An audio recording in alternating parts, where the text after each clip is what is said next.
But there was a peace effort made that was brokered actually from the Andromeda galaxy, which is another connotation that comes in subsequent to that. But the brokerage was to create a new race out of the two to that. But the brokerage was to create a new race out of the two that were here, so that they would be like a union between them, and they would have more peace between them. And that is the story, allegorically, in the Bible of Genesis. Did anyone ever think about why in Genesis all references to God are plural? It's not a singular God, it's plural. That's true. It says, let us make man in our image. Now, who's the us and the we and the our? All references in ancient Hebrew in the original Bible are plural about God. There's not one singular reference to God, all plural. Right. And so when we look at the story of Adam and Eve, how Eve was created from the rib of Adam, that really is an allegorical reference to the reptilian demand that the new species be created with it as a foundation, and mammalian or human genetics added to it subsequently. So really that Adam and Eve story is about the androgynous reptilian body being broken into male and female components. That's what it's about. And when we look at how a fetus develops in the womb, we see that for the first few weeks, it is an androgynous reptilian creature. True. It does not look human. And that's why that's the term zygote, is that correct? That's correct. Okay. And only after several weeks do mammalian physical attributes start to manifest as the fetus develops. And the reason that happens is because the DNA is following the sequence. And the reason that happens is because the DNA is following the sequence codes as they were put in. The reptilian was first, and then the mammalian came afterwards, and that's why humans develop like that. People need to also realize, if we are mammalian humans, why do we have a reptilian brainstem? Why do we have skin that wrinkles and peels? No other mammals have that. We have a reptilian lymphatic system. We have a 4-chambered heart, but 3 main arteries, like a reptilian does. So our bodies are a statement of that manipulation and hybridization. You see? Right. Very, very interesting. So it's right there in front of us every moment of our lives. But no one says anything about it. No one seems to give it any thought either. Well, that's because our religious leaders, government leaders, etc., they remove this information from what we learn. Because to know the truth means you cannot be controlled. Well, it has been discussed on this program with Michael Tellinger and with several others that religion was basically created to be a tool of conditioning, to maintain the species that was created. Is that not correct? It is a mind control programming device, absolutely. Religion was one of the first mind control programs ever. Well, and that would probably account for the reason why certain behavioral characteristics can be associated with responses or human responses to religion. For example, you can be in a discussion about someone and be talking about, last week's summer outing or a picnic or something, or about a movie. But as soon as religion enters into the equation and people strike a nerve or there's some kind of dispute, I've noticed that the disposition and the countenance of that person, their entire disposition changes, and it's like something else comes over them, and it's almost like a program, so to speak. It's true, because religion was a pretty brilliant idea, because how else can you make sure that large groups of people are going to do certain things at different times of the day when you're not watching them? If you instill the fear of God, that God will strike you dead or you'll burn in hell forever if you don't do X, Y, and Z, then these people will follow those rules. Wow. I mean, we even see people now in certain other religions blowing themselves up because they feel that's the right thing to do. Exactly, and apparently it's the religion that has been pretty much... Because they feel that's the right thing to do. Exactly, and apparently it's the religion that has been pretty much can be called, as far as I'm concerned, and people like Vernon Maxwell, that religion is, or Jordan Maxwell, excuse me, that religion is the elixir of death. I mean, it is the components that really is causing us to destroy ourselves. Correct. And God has no religion. Mm-hmm. Knows all things. That's how it knows itself. And so it is perfectly wonderful to believe in God, but religion destroys that belief. It narrows it down to something that's too specific to accommodate God mind. And with that said, Stuart, tell us about how much of, because here's a question. We took a poll on our blog page asking what people believe about the Bible. 88% of the people said that the Bible was a book created by men. Now, the choices were, is it God's word? Is it God's words changed by men? Is it a book created by men? Is it a book of fables, or you just don't know? 88% said that it was a book created by men, and only 11% stated that it was God's word. And so it is perfectly wonderful to believe in God, but religion destroys. Changed by men. What can be said about the Bible in this state of the junction as far as the development of mankind as you described it? Well, interestingly, if you know about what happened with Hebrew University a few years ago, where they entered the Old Testament, the 5 books of Moses in the original language, which people may know that ancient Hebrew is really a numerical system as well as an alphabet. Right. So they could enter those words as numbers into the computer system without spaces. In other words, they eliminated the spaces between the words. And the computer recognized repeating patterns. And the repeating patterns created designs. And those designs are what I teach in my classes as language of hyperspace. These are the archetype symbols that emanate from hyperspace that have a meaning. It's the way God mind thinks. So the Bible is coded. It's not something to be taken literally at all. It's a complete code. And we also have to realize that whoever wrote that was not from here. This was some kind of an alien device that was put here for an agenda of some kind. Now, what about the various translations, starting with the 1611 King James Version? Well, so we look at that. So we started out in the original language, which was really Aramaic, not Hebrew. Okay. And then from Aramaic, it was translated to the Greek, and from the Greek to the Latin, and then from the Latin to all the other languages. So we have all these different translations from translations, and so many words have been mistranslated. Wow. And then we have the King James Bible used as the Word of God, with all of its misinterpretations and mistranslations. Oh, tell me about it. And that's what people are killing each other about. Exactly. Absolutely absurd. And then we have in 330 AD the Piso family of Rome, who doctored up the New Testament in order to fulfill the original New World Order, which was the Roman Empire. Correct.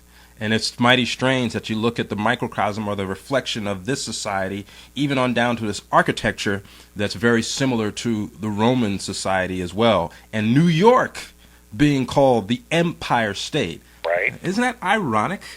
Well, there's a reason for that. Yeah, absolutely. And that's why the UN is there. Mm-hmm. That's going to become the global capital of the New World Order. Wow. Is there.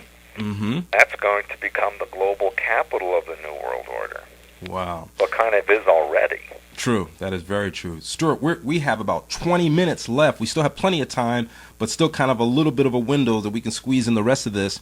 Now, as far as going back to that time from the androgynous or the creation, the genetic program, it's also true, a part of the account in terms of the history of our galaxy, that being that this world is a hollow world, that the reptilian race, after so many wars, did take refuge underneath within the hollow earth, and that's where they were deemed as, or the whole idea of demons and evil creatures came in. That's true? Yes, I wrote about that in my Blue Blood book. Finally, when it was determined that the donations of DNA by the humans and the reptilians into this new mankind were pre-coded so that each of the species made their DNA superior. So it was kind of like a trick, one against the other. And that's why human beings are so conflicted, because we have conflicting DNA with different instructions to do things that are contrary within ourselves. Right. So we're already born into this mind split, but so they did not change anything as far as war between the Atlanteans and Lemurians. And finally, Lemuria was sunk into what became the Pacific Ocean. Mm-hmm. There's remnants of it left. The largest piece left is Australia, and there's also New Zealand, Hawaii, and other of the islands there. And so the refugees of the reptilians fled into the inner Earth, where, as you mentioned, that's where the legend of hell and demons originated. And they stayed down there to this very day for the most part. Of course, over time, the Atlanteans destroyed themselves because they kept manipulating the geomagnetic energies of the Earth. And those refugees fled to what became Egypt, North America, South America. They became the Celts, etc. Mm-hmm. And eons of time till the reptilians came up again to start hybridization again in order to retake the surface. And they did that with Sumer in what is now southern Iraq. Mm-hmm. And they created a religion and a culture that spread became Babylon and Mesopotamia, then the Khazars, and they spread into Europe and broke into what became the Illuminati families, who to this day are controlling everything. And that would also be the British royal family. They're one of them, the Windsors, and of course the big three right now who are manipulating everything are the Windsors, the Rothschilds, and the Romanovs. Right. Each one vying for control to be the Pindar, or the head of the Illuminati, which for the last almost 800 years, the Rothschilds have been the head of. Now, in reflection of this, tell us about the royal family, Stuart. Well, wow, it's like a long topic, but the royal family, most of them, not all of them, but most of them are shapeshifters. Mm-hmm. And what that means is if you have a split of human and reptilian DNA, 50-50 split, what does the body, how does it manifest? Well, the body will manifest in whatever the mind pattern is. Right. So if you have a reptilian mind pattern in the 50-50 split body, the body will always defer to the reptilian manifestation. Mm-hmm. So how do you keep the human form so that you can be presentable? And that is by ingesting human energetics, blood, hormones, etc., in order to enhance that aspect of the energy in the body and maintain the human form. And that's been an issue over the centuries. And that is why they're called blue bloods, because reptilians have a higher copper content in their blood. And when blood oxidizes, copper blood oxidizes, it becomes a blue-green color, and that's why they're called blue bloods. Wow. And the reptilians, or the elite royal families, have a higher copper content in their blood. So how many are left? I think in one interview you mentioned that the queen did pass away, and it was interesting that as short as she was, her casket was considerably large. That's a piano case. My God. So it would behoove all of us to wonder, in her true form or in her reptilian form, how big was she? Well, that's just it. No one was ever able to explain that, about why her coffin was so huge. But she was not a very nice lady. They admitted that she was 100 and something years old. And they usually live for hundreds of years. You have to remember that copper-based blood has a higher oxygen content and is more disease resistant. So anyone that has that kind of blood is going to live a very long time. Wow. So now that leaves Charles and his family, who was once married to Diana, who's dead now. What about the composition of that family? Well, that's why he married Diana. It wasn't for love. The royal family had been interbreeding with each other for so long that the DNA split was shifting, so that they could not maintain human form. Sure, if they didn't put the DNA back to the 50-50, and so they used Diana's body, her DNA, to bring or shift the DNA of the children back to the 50-50 split. Right. That was her only purpose, and then she was sacrificed because she was no longer needed. And her sacrifice was planned the minute she was born. This is all planned a long time ago. Wow. All symbolic. The Illuminati love symbolism. They love numbers and dates and using them publicly. And there's the mystery that no one understands it publicly, but they understand it. Now, occasionally with their condition, they usually have to undergo some kind of procedure, a skin procedure, based on that combination of DNA.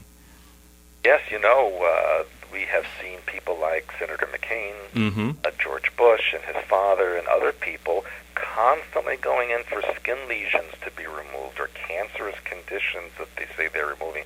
And when you shapeshift over and over and over, especially over a short period of time, the body or DNA memory gets confused and it doesn't know what shape to stay in anymore, so that sometimes when they shift back to human form, part of it stays reptilian. And they create these lesions on the skin that have to be removed physically.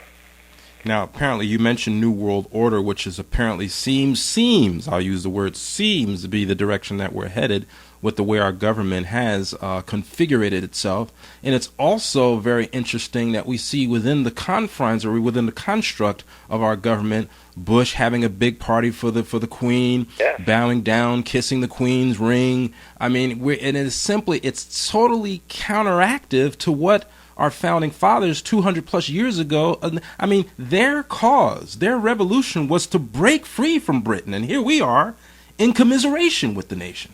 Well, I have to say something about that maybe you and the listeners won't appreciate. But the founding fathers were mostly Illuminati. This country was founded, what the history books say and what was are two different things. Mm-hmm. Just like Columbus did not discover America. In fact, he never set foot on North America. Right. The Vikings were here 1,000 years before that. The thing is that this country is a corporation. It is not a legitimate country. It's called the Virginia Corporation, which was founded in 1607 in London. And we have to go back further than that. In the Middle Ages, the Pope demanded payment from all nations in Europe that wanted to be under Vatican protection and control. And in those days, England was having financial difficulties. And in the year 1213, they could not pay their debt to the Vatican.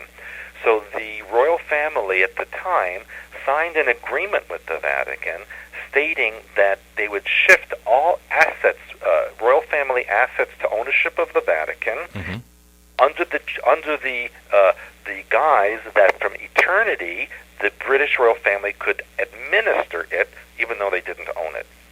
And so, for all intents and purposes, the Vatican owns North America, and that's why Bush, every time there's a G8 meeting or any president, first thing they do is they run to the Vatican and talk to the Pope, and they tell him what's going on. Now, people think, these are supposed to be the freely elected leaders of the world having this meeting, that no one's allowed to know what goes on there. So, doesn't anyone have a problem with that?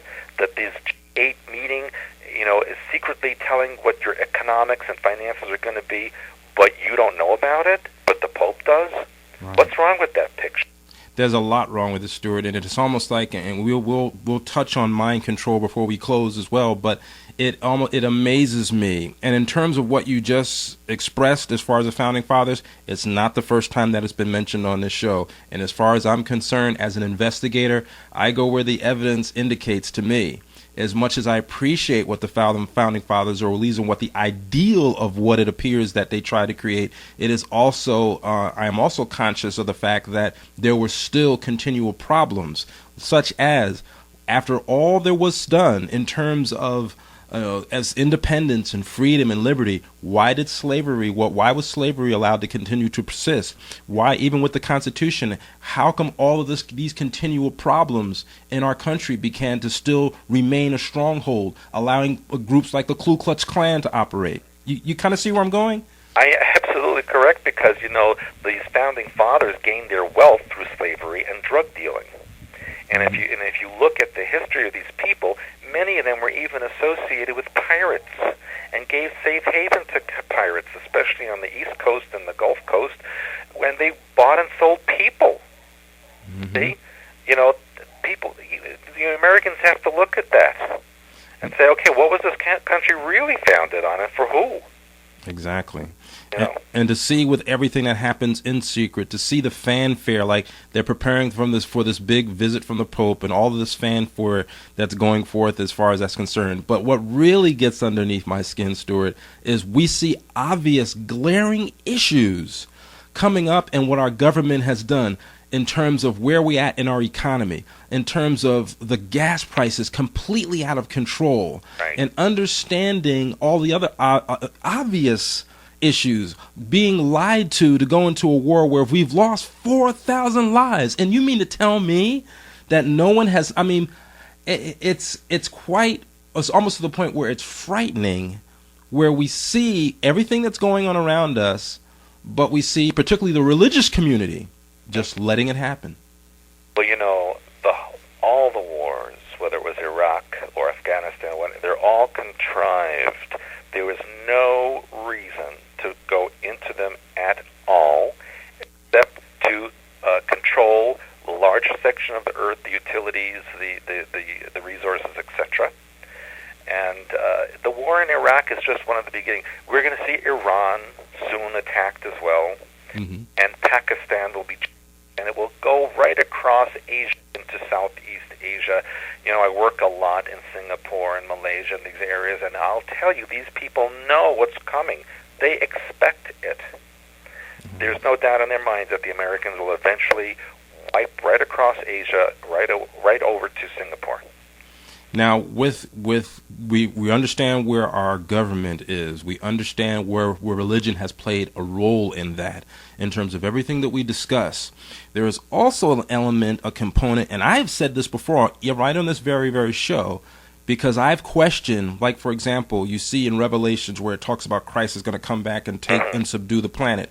But when Christ talks in the Gospels, he talks about, I go to prepare a place for you so that where I am, you may be also. But in Revelations, we see a different story.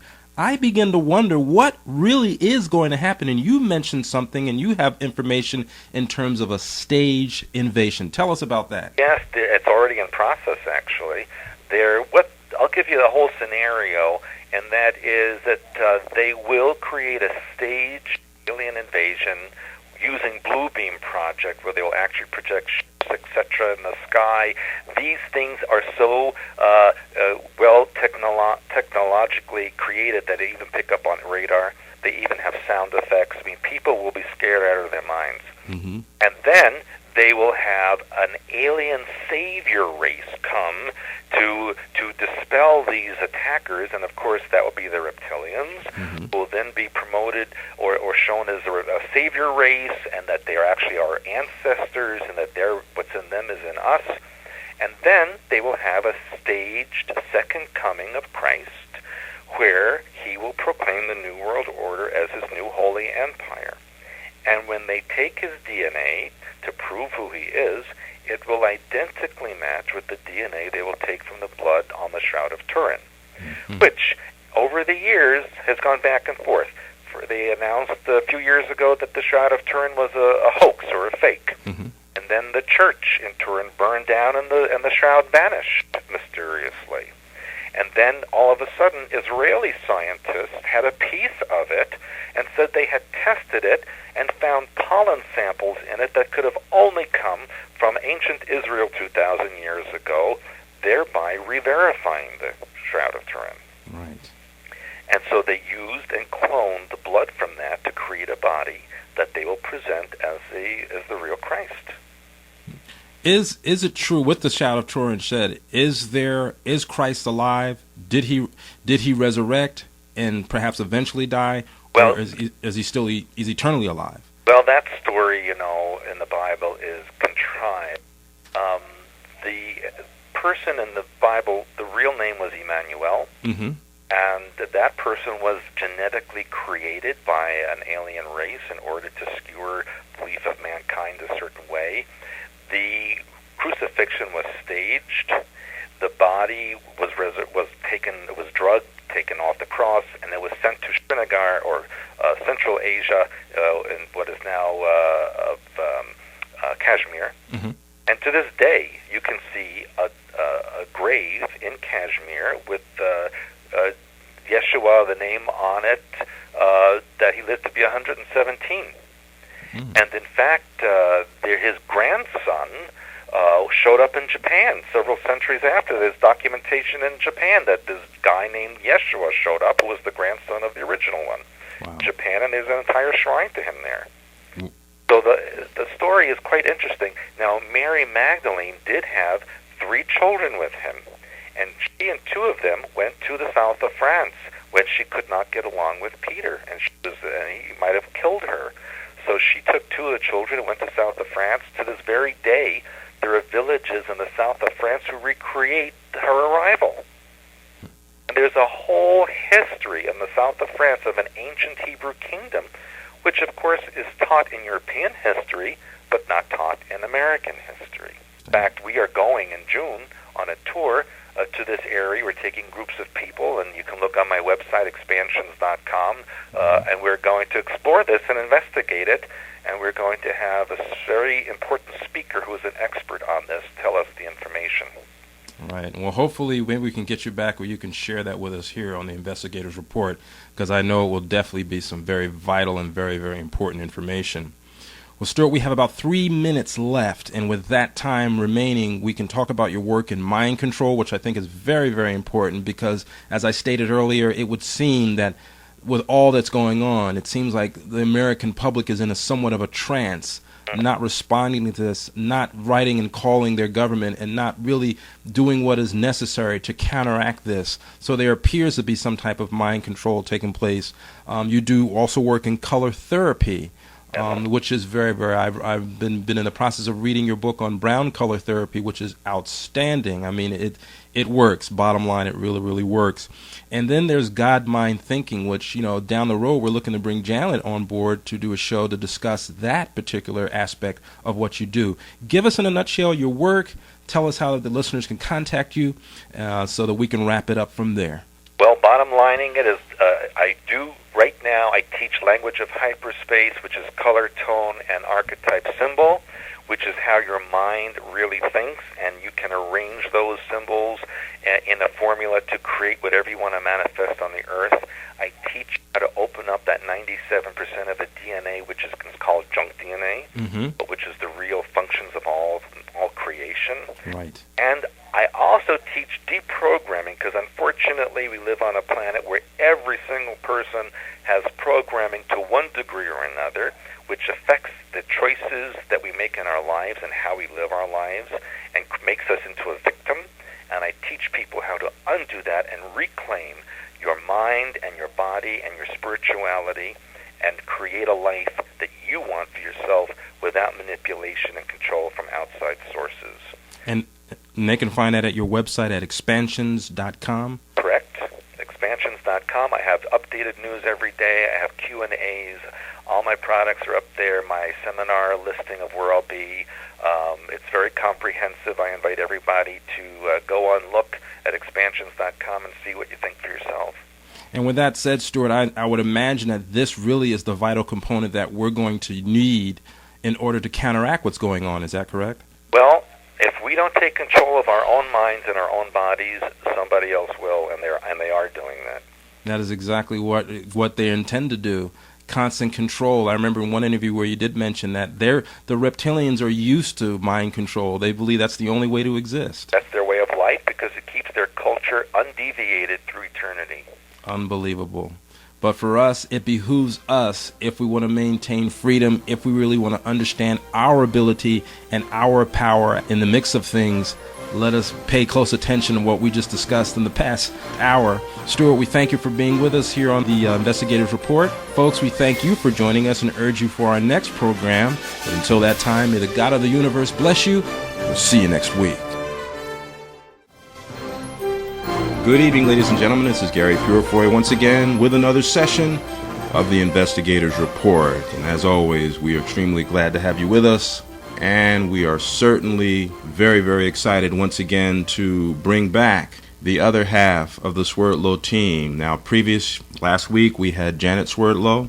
This week we bring back Mr. Stuart Swerdlow, and we're very excited to bring him back, and what we're going to talk about will certainly be of great interest as well. And Stuart, first let me welcome you back to the Investigative Report. Thank you. It's very good to be back. And now what we're going to do to establish our line of discussion in this particular program, which is really we're taking this from your book, which is available on your website at expansions.com, which is entitled Blue Blood, True Blood, Conflict and Creation. There's also a DVD available about this. So we're going to talk about that particular subject, but to establish that, and I need you can corroborate with me, Stuart, you have been declared and known to be a clairvoyant and medical intuitive with the ability to see auric fields and personal archetypes, and you can read DNA sequences and mind patterns.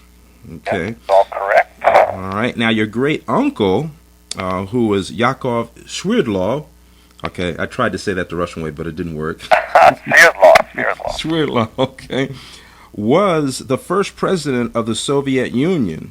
Okay, that was your great uncle. Your grandfather helped establish the first Communist Party here in the United States in the 30s. That's right, and my grandmother was a Soviet spy in World War II. Okay, now subsequent to that, in order to ensure your loyalty to the state once coming over, the government, our United States government, inducted you, if not recruited you, as a mind control test subject in several government projects, and whereas you underwent several experiments which enhanced your abilities. And talk a little bit about that to establish your background and where a lot of this information that we're going to discuss came from.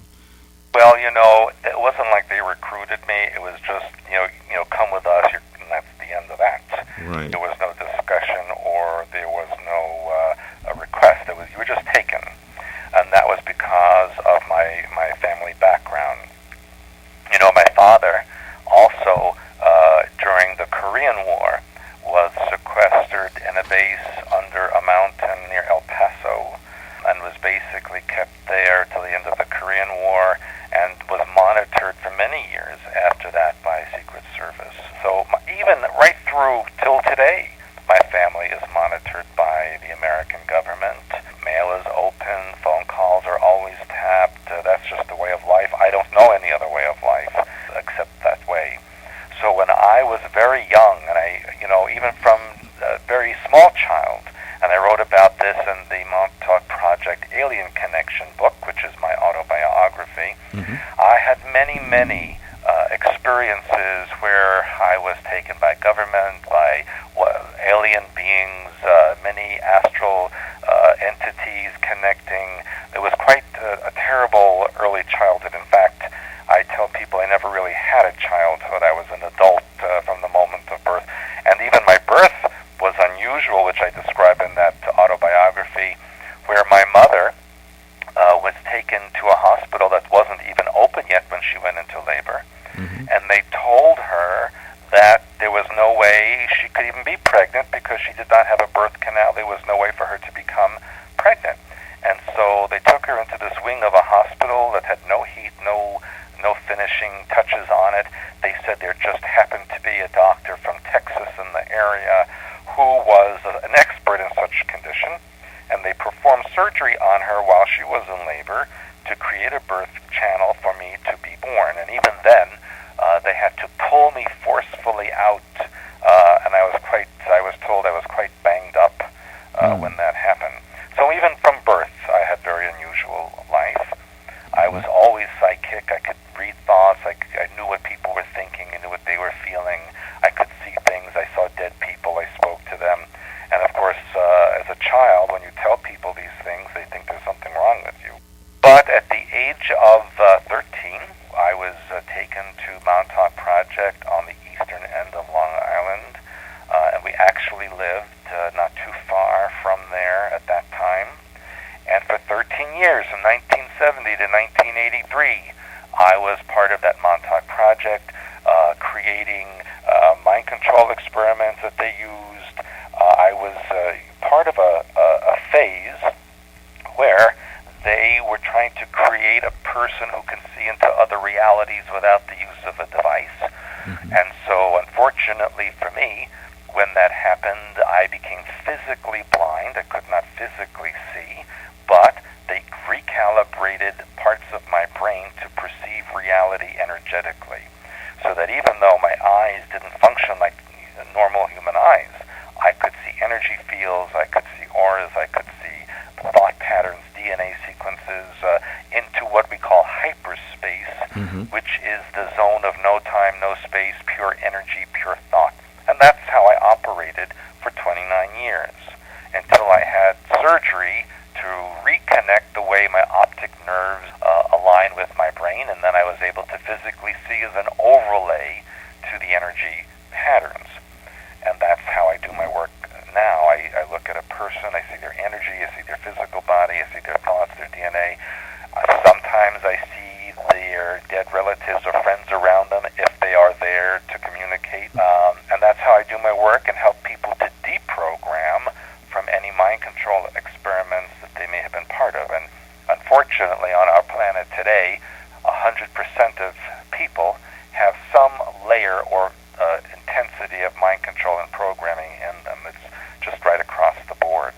Now, just a quick question in regards to mind control, because in addition to being an actual subject where you're taken in, tested, going through different procedures, is it possible that one could be subjected to a mind control such program on a remote basis where these things could be delivered to them, whether it be through a TV, radio, or what have you? Well, that's how it's done now. In fact, I would say from the early 90s onward, most mind control installation is done via satellite transmission, and also a secondary pulse of mind control is done through radio, television, cell tower, etc. Even the electrical system in your home conducts mind control waves.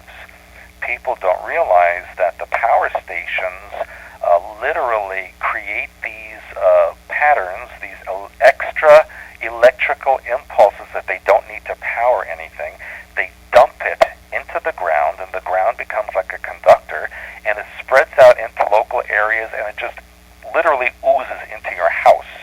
And then satellite transmissions can embed that extra energy that's like in your home, in your walls, in your equipment, in your atmosphere of your home. And they embed that with mind control imprinting that then become part of your own mind pattern. We certainly would have to devote a show somewhere down the road to that particular process, because you've done some lectures on mind control, the history of mind control as well. So, and have done a very effective job at it as well. I've heard one of your lectures on mind control, and it was very, very interesting and very, very informative. And now, with the topic that we're going to discuss tonight, just to establish where we are as a team here, folks. You know, I've had conversations with Stuart and Janet off the air as well, and I've gone through their website through and through, understanding many of the books and the literature they have available. And as I've done on the previous shows, I do again, you certainly want to visit that site, expansions.com, because what you're going to hear, folks, is not just theory, not just conjecture. You know, it is simply from my own personal experience in coming across Stuart's work, is that once you listen to what is being presented, you listen to the evidence, it enables you to answer questions, because I know a lot of people will have questions in regards to the royal family. Will have a lot of questions in regard to some elements of history and how the progressions of certain races have take place on this planet. In this discussion, we will provide the means in which you can make the connection and answer those questions. So listen carefully and take good notes. Stuart, now, the book, Blue Blood, True Blood, Conflict and Creation. Get us started on that subject. Well, you know, after all my years of experience and research and being out there in the world, it became quite apparent that most of history and pretty much a lot of science and medical information is all incorrect. Basically, purposely falsified for public consumption so that certain imposition of laws and economies and politics can be imposed based on that false history and false science. And I thought, well, somebody needs to put as much as they can together in general history of the planet, the way it should supposed to be told. And Blue Blood, True Blood was a result of many years of research and travel to many, many different locations, continents, to get the true and accurate information, as well as you mentioned earlier, when I was in those 13 years of Montauk and subsequent times working in government agencies, I learned a lot about what's really going on out there that they never tell the public, and which, if anyone did tell the public, of course, they'd be ridiculed as a fool or a conspiracy theorist or what have you. And so that's what Blue Blood was about, to give a true semblance of history. Now, of course, it can't have every single thing in there because it would be thousands of pages long and it would be impossible to go through. So I tried to condense it to as readable and as understandable as possible for people to get the true information about why they are the way they are now. Okay. Now, when we speak of blue bloods, and I think it's quite ironic when we speak of blue bloods in the general sense or in the general terms that we've known it over the years in this country, we speak of blue bloods being referred to as royalty, when in reality, blue bloods, amphibians have blue blood. What is the connection between the two? Well, the term really refers to the type of blood of a particular genetics. Those who have reptilian genetics or reptilian-like genetics have a much higher copper content in their blood. And so when copper oxidizes, it turns a bluish-green color. And that is why they were called blue bloods in the past, because that is how their blood oxidized. And they kept that term because it distinguished them from the so-called masses of humanity, whom they considered to be more animalistic. From a reptilian mindset or perspective, mammals or mammalian life forms are inferior because they always have to adapt to environment and because they must always differentiate sexually, whereas most reptilian species in the universe are androgynous and very rarely evolve. They pretty much stay the same eternally. Folks, you're listening to the Investigator's Report. I'm Gary Purifoy with my very, very special guest, Mr. Stuart Schwertlow. We're discussing the history of the blue blood and the blue blood line. Now, we went into detail in our first conversation with you, Stuart, when we talked about the history of our galaxy, the involvement of various extraterrestrial races in connection to what happened here on Earth from creation on. Since we've covered that, well, what we'd like to do is to go from the early stages of the aliens themselves and how the infusion of those races played a part in developing, again, like I said, the royal family, and then what we know today to be the Illuminati. Right. Do you want me to go back to the time of Lemuria or bring it forward more towards modern history? More towards modern history. All right. Well, the blue bloods today, or the Illuminati families, can trace their ancestors back to the Sumerians. In that area of the world where we're now having the problem with Iraq and Iran and that area there. And they basically were not only the Sumerians, they transformed into the Mesopotamians, Babylonians, the Khazars, spread into Europe and broke into these 13 Illuminati families who blended with the remnants of the Atlantean refugees who were there from the time of the destruction of Atlantis, and who also had mixed with the descendants of the Magdalene lineage, which came from ancient Israel or Palestine during the time of Christ. And the people need to remember that the south of France is or was a very large ancient Hebrew kingdom, which was the descendants of Mary Magdalene and her children, who were the children of Christ or Emmanuel, and they blended. They became the Merovingians and blended with the Khazars who came into Europe from the east, from the Caucasus Mountains, and blended. Now, the Khazars used the symbol of the dragon, and the Merovingians or Magdalenian used the symbol of the pure lion. And when they merged, they created the new symbol, which we see now all throughout Europe, which is that reptilianized lion. It looks like a lion with dragon claws and a very vicious dragon-like face, yet it's a lion-like body. That's where that symbol developed.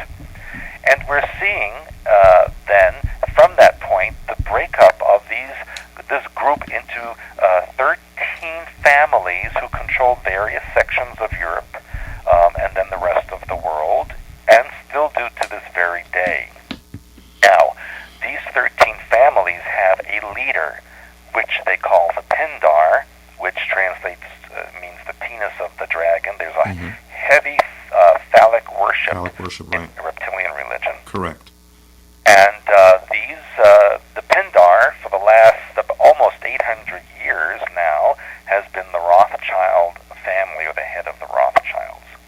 But even amongst the Illuminati, they get tired of each other. They do fight amongst each other, even though they have a common goal, which is the domination of Earth. And so we find that the Windsor family has, in the last decade or so, tried to break away from this Illuminati group and become the Pindar themselves.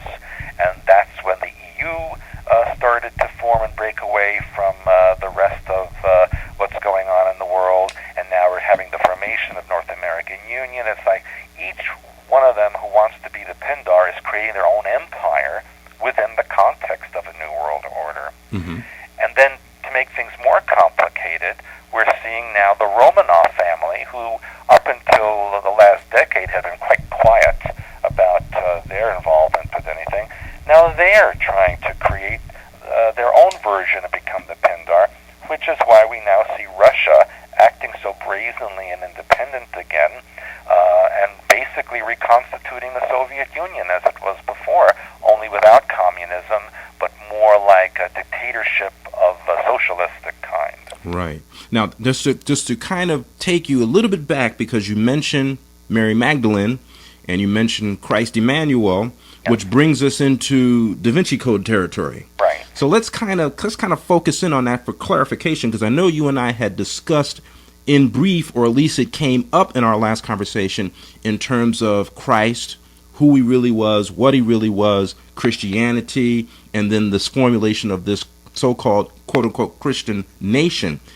What happened, now being the fact that the Merovingians and the Magdalenians are descendants of the union between Mary Magdalene and Jesus, what really happened at the cross, Stuart? What really took place there? Well, I need to go back even a little bit before that. Okay. And I want to interject here while we're on the topic that next month we are going on a Magdalene tour in France and Spain, which is going to touch on this very subject, and I'm going to show people live and in person at the various locations exactly what happened in the south of France, especially on the chateau, and all the history is going to come together, and I'm going to connect with all the alien groups, etc., but I'm only going to do that in person in France. I can't do that on the radio or even in my website. So you have to be there, folks, and you still have time to sign up if you want to. But what happened was the person known as Christ, whom in those days was called Emmanuel, and by the way, the name Jesus is a modern invention, and the word or term Yeshua is also a modern invention. Yehoshua, as they call him. Right. There was no Hebrew name like that. There was Joshua, and there was Joseph, but there was no Yeshua, Yehoshua. That's made up. Right. Modern times. So it's the modern history recreates the ancient history, and the old history is erased. Right. That's what we see happening there. Basically, this person named Emmanuel genetically created by an alien group at the time that was seeking to change the direction in which mankind was headed, not because it had good intentions, but because at the time, as I write in Blue Blood, there was so much alien interference on the world at that time, after the destruction of Lemuria and Atlantis, and Sumeria was kind of spreading out in other directions. It was a free-for-all. And this particular alien group wanted to divert and create and control through religion and manipulation. Mm-hmm. It was a joint effort at the time of what has become known as Pleiadians, reptilians, and the little grays, which really all work for one another and still do. Mm-hmm. There's a lot about those Pleiadians, which is all New Age falsehood. They're not what people think they are. Right. So anyway, they genetically created him and implanted him in the womb, hence the Immaculate Conception. Mm-hmm. It really wasn't an Immaculate Conception, it was an implantation in the womb, see? Right. And so he was already programmed, and all those years, the early childhood years where Emmanuel supposedly had vanished or was not around, he was not indoctrinated in mystery schools, as they say in Tibet and Egypt. That is not where he was. He was basically on board a UFO or an underground bases being indoctrinated and programmed. Mm-hmm. That's what's going on. Wow. And the other thing is, there were a lot of political parties that were created at that time. There was the creation of the Roman Empire as the original New World Order, mm-hmm. That they were trying to impose and create. And as you know, a New World Order or a global government needs, by necessity, global religion to go along with it, right. So that people follow and worship all the same way, so that there's no diversion and no possibility of civil disobedience or rejection of the government policy. Right. Okay. So, the role of Emmanuel was to create this New World religion at the time, to make it global, so that the empire could then take control of the entire planet with ease and spread it out. There was a whole agenda. It had involved political parties. The so-called Order of Melchizedek is really the name of a political party at the time, Melchizedek, which means righteous or holy king. It was passed down from father to son. It had nothing to do with religion. It was a political office. So I always laugh when I hear people in Arizona, Sedona, and Yelm, and Santa Fe say that they're connected to the Melchizedek order. That's like, 2,000 years from now, people say that they're channeling the Republicans or the Democrats. Kind of like that. Right. It's just absolutely bizarre. Right. I like that analogy. Yes, exactly. Yeah. And it's what it is. And the other thing is that the cross situation, or the crucifixion itself, was a staged event. What happened was Emmanuel was drugged to make it look like he was in a death-like situation. After he went into unconsciousness, he was removed from the cross, he was revived, and he and his eldest son, and he did have 3 children, he and his eldest son went to what is now Pakistan, or Kashmir, the area of Kashmir, and to the city that became Srinagar. And to this very day, if you go to Srinagar in Kashmir, as I did in 1999, you will see his grave, which is maintained by an old Jewish person who lives there, and their family from generation to generation. And his grave said he died at the age of 117, and it's called, he's Emmanuel from Israel on his tombstone. His tombstone, okay. Right there. Now, his son married and had children there, and the grandson of Emmanuel actually went further east and wound up in Japan. And there are stories in Japan of Emmanuel, where he came to the shores of Japan and brought this new brand of religion with him there. That's documented in Japan. Now, Mary Magdalene had a very, very big problem with some of the so-called apostles. It was, backstabbing political parties. That's what the painting of the Last Supper was about.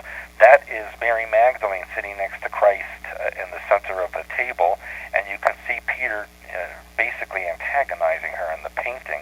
There's a lot of symbolism in that painting. And so she feared for her life. And so she and the other two children got on a boat with a few other people that were on her side, and they sailed through the Mediterranean and wound up in the south of France.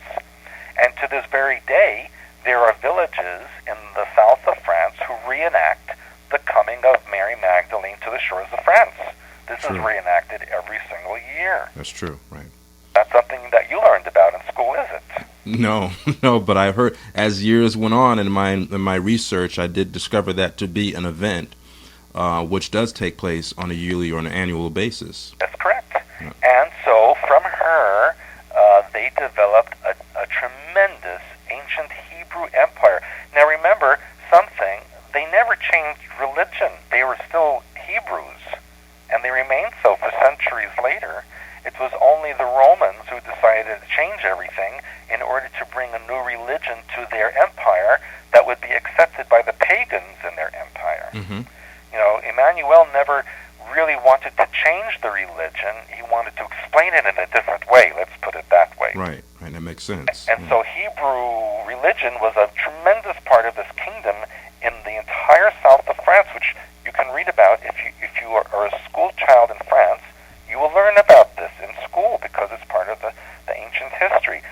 And they originally lived in caves in the south of France when they arrived there, and that's where Rennes-le-Château was built, right over the cave system that Mary Magdalene and her entourage occupied during those early years.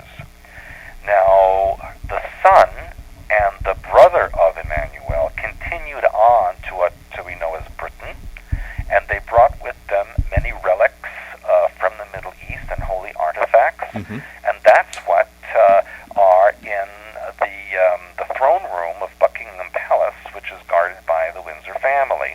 And that is why the Windsor family believes themselves to be anointed by, God himself, because they have these ancient relics that they use as a proof of that. And so the son and brother of Emmanuel went to England, and they started basically the legend of Camelot and the magicians and that kind of thing there. Glastonbury is a part of the location they first settled. It's an entire history, and I can go on and on and on. That was then infused by the Viking invasion that happened several hundred years later, and the Vikings infused the Nordic religion with the original Hebrew religion, and there was a whole nother thing going on there in Britain. So that is that is so fascinating, and it all, when you take a look at the various different transitions and representations, even within Christianity, which are close to paganism, which leads me to this question, Stuart. Being that we've discussed the development of Emmanuel being a genetic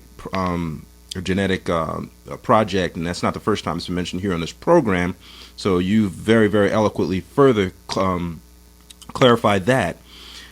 What about some of the other illustrations or some of the other messianic figures, so to speak, which are illustrated in ancient Egypt, like Horus and his mother Isis, and other subs mother? Have there been other such experiments? Well, that's all really part of the same thing, because when you look, you have to go back to Sumeria, where the religion began, the Semiramis and Nimrod, and they were, if you look at the statues of them created by the Sumerians, they have a human form with reptilian-like features. Correct. Yeah. And they're holding a human baby that has reptilian-like features. Wow. And those were the original blue bloods. And their symbol is always using the number 3, or the three-horned god, which they can represent as a trident, as a cross, as a hat with 3 prongs on it. There are so many ways over the centuries and millennia that they have depicted the three-horned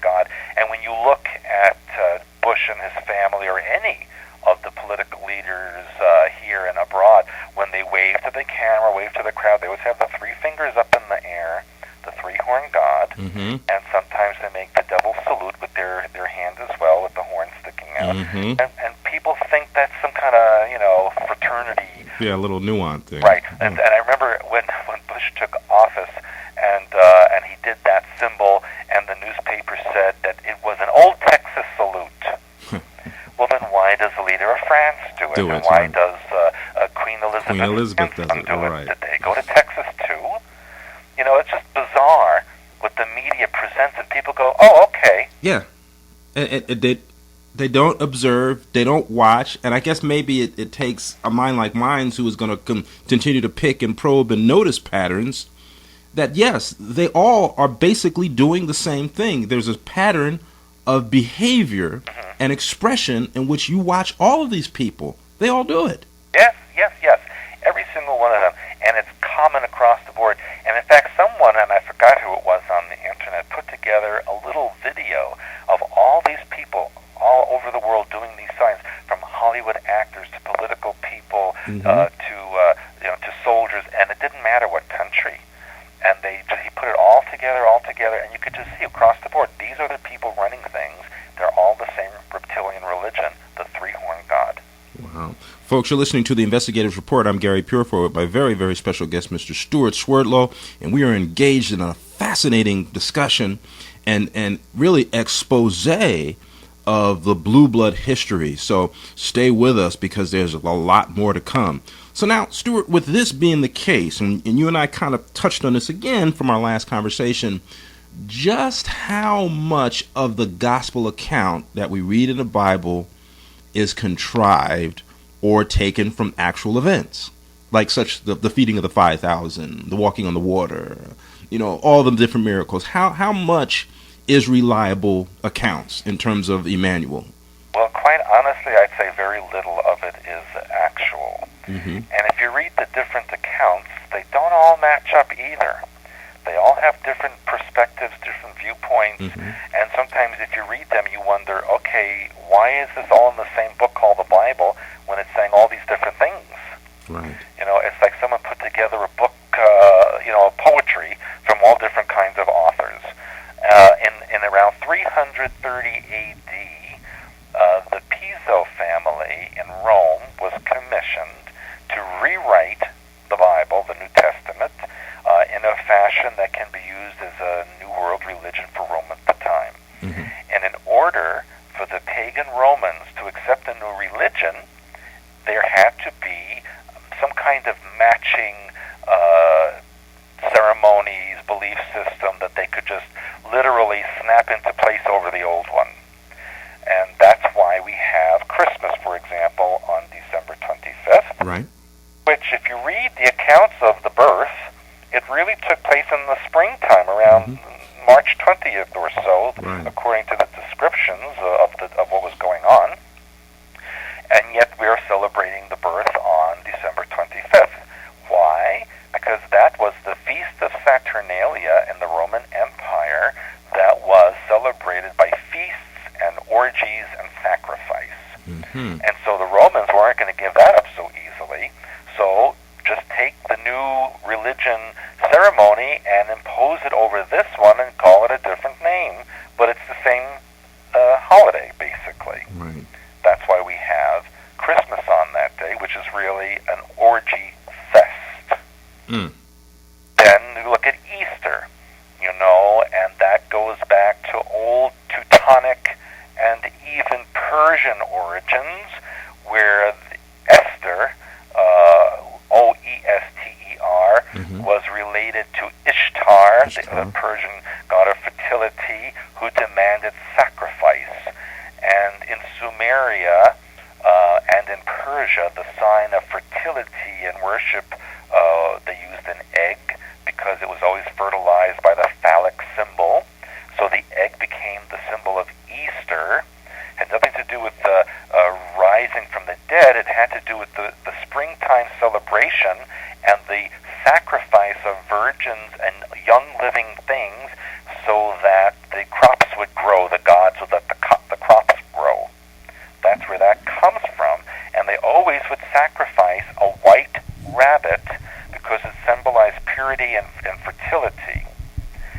so we have now the symbol of a white rabbit. We have symbol of painting the eggs. All of this came from Ishtar, the goddess of fertility in Persia, that went and moved into Europe when the Khazars invaded Europe. Okay. So they took that holiday and they made it Easter.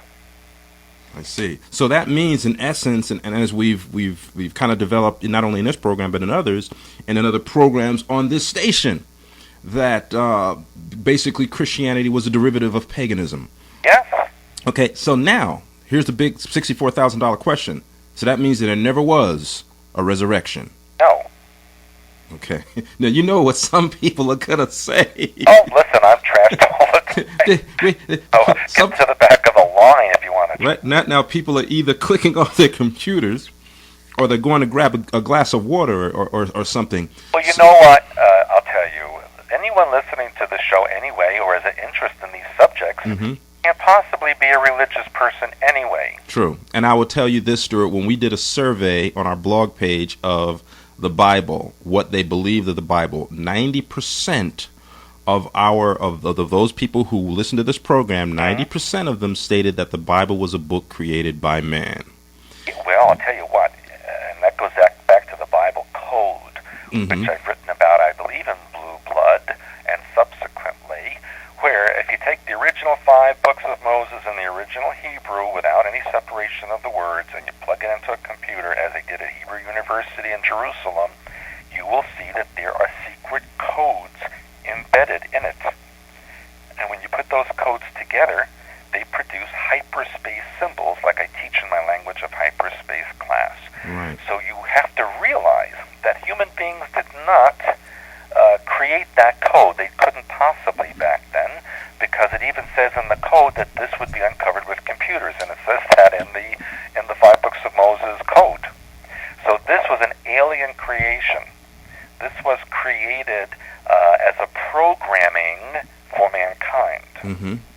And we've certainly seen evidence of that. There's been many different documentaries, and there's many different researchers and authors who have detailed or dealt with the whole idea of Bible codes. Even some Christian theologians have been considering the theory of Bible codes. So this is not, again, like I mentioned at the offset of this program, we're not introducing anything new or anything mysterious or anything that would be even remotely considered theory or conjecture. We're basically connecting the dots. Now, that leads me to another question, Stuart. Yeah. The Shroud of Turin. Oh, yes. I've written about that as well.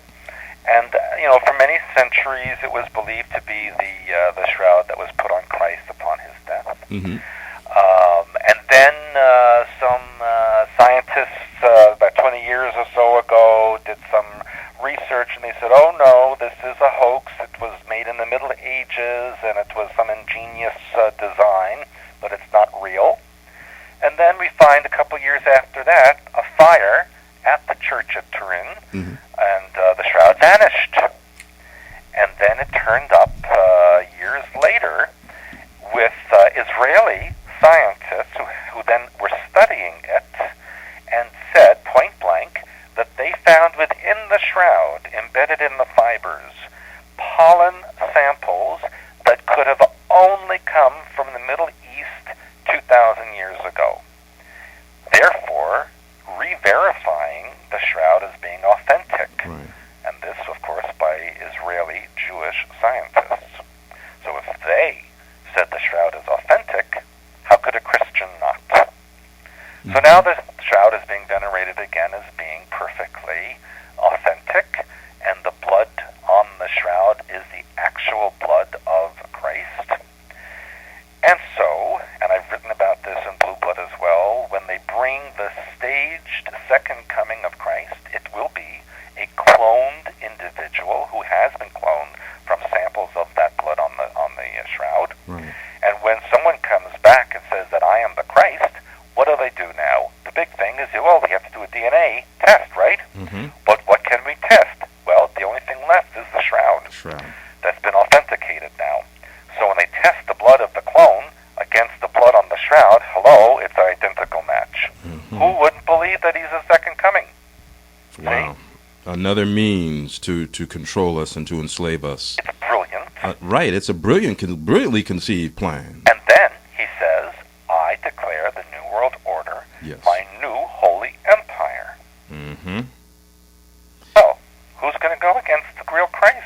Exactly. Now, the question has to be also asked, whose sketched body or whose blood is it on the shroud? Is it Emmanuel, the one who wound up dying in the south of France, or was it somebody else? Well, no, Emmanuel died in Pakistan, or Srinagar, in Kashmir. Okay.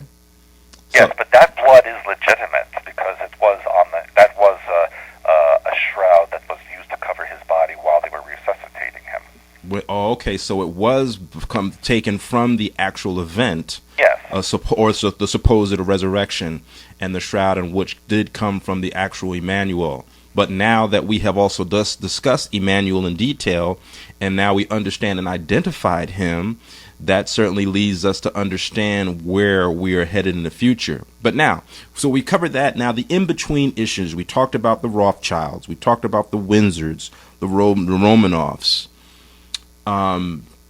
Tell us about the royal family. Take us through Charles, Queen Elizabeth, Diana, and now what we know to be left of that lineage to be the future is Harry and I think William. Tell us about that family. Well, that's a very big story, but I'll try to bottom line. We've got 16 minutes left, so hope we can pull it off. I'll give you a couple thousand years of history in a few minutes. Okay. Basically, all the royal families of Europe, whether it's the Windsors or the Queen Beatrice in Holland or whomever it may be, they're all related. They're all cousins of one another at this point. They've all intermarried over the centuries because they keep that blue blood lineage intact.